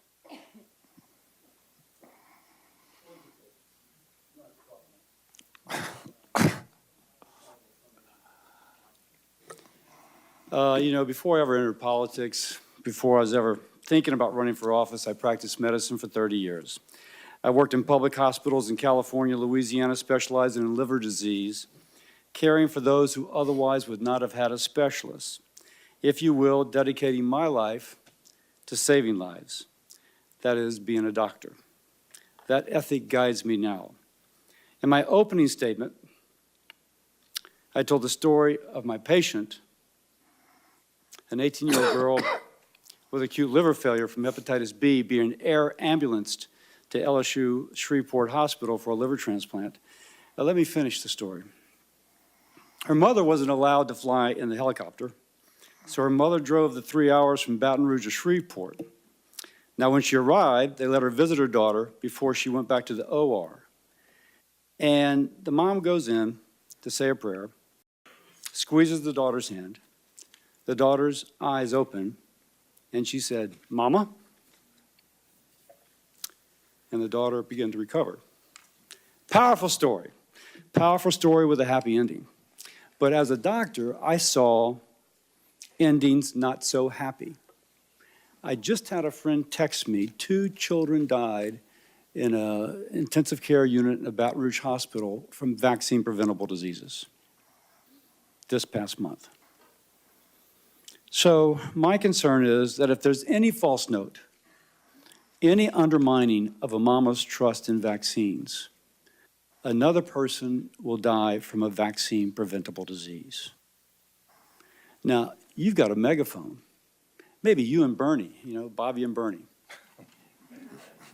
Of everybody in this room, the 2 of you have the biggest followings, tremendous credibility. And with that influence comes a great responsibility. Now, my responsibility is to learn, try and determine if you can be trusted to support the best public health. A worthy movement called MAHA to improve the health of Americans, or to undermine it, always asking for more evidence and never accepting the evidence that is there. I looked at the article from Dr. Mawson, and it seems to have some issues. I'll just put that to the side. And that is why I've been struggling with your nomination. There are issues ultra-processed food, obesity, we are simpatico. We're completely aligned. And as someone who has discussed immunizations with thousands of people, I understand that mothers want reassurance that the vaccine their child is receiving is necessary, safe, and effective. We agree on that point, the 2 of us, but we've approached it differently. And I think I can say that I've approached it using the preponderance of evidence to reassure, and you have approached using selected evidence to cast doubt. Now, put differently, we're about the same age. Does a 70-year-old man, 71-year-old man who has spent decades criticizing vaccines and who's financially vested in finding fault with vaccines, can he change his attitudes and approach now that he'll have the most important position influencing vaccine policy in the United States? Will you continue what you have been, or will you overturn a new leaf at age 70? I recognize, man, if you come out unequivocally, vaccines are safe, it does not cause autism, that would have an incredible impact. That's your power. So what's it going to be? Will it be using the credibility to support lots of articles, or will it be using credibility to undermine? And I got to figure that out for my vote. You have the power to help rebuild, to help public health institutions re-earn the trust of the American people. Now, let's be political. I'm a Republican. I represent the amazing state of Louisiana. And as a patriotic American, I want President Trump's policies to succeed in making America and Americans more secure, more prosperous, healthier. But if there's someone that is not vaccinated because of policies or attitudes you bring to the department, and there's another 18-year-old who dies of a vaccine-preventable disease, helicoptered away, God forbid dies, it'll be blown up in the press. The greatest tragedy will be her death, but I can also tell you an associated tragedy that will cast a shadow over President Trump's legacy, which I want to be the absolute best legacy it can be. So that's my dilemma, man. And you may be hearing from me over the weekend. You may be hearing from me over the weekend. I once again thank you for your time, and I yield to my ranking member. Thank you, Mr. Chairman, and thank you very much for your job today in conducting this very, very important hearing. Let me reiterate my concerns.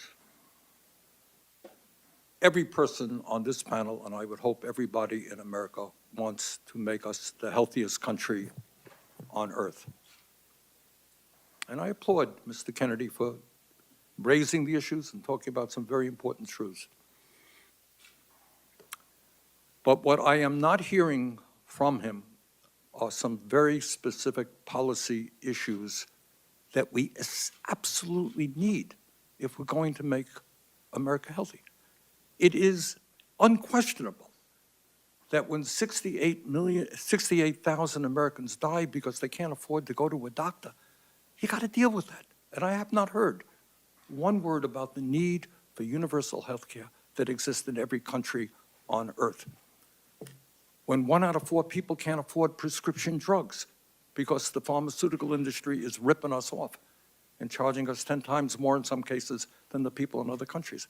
I have not heard the definitive answer I need that we're not going to pay the highest prices in the world for prescription drugs.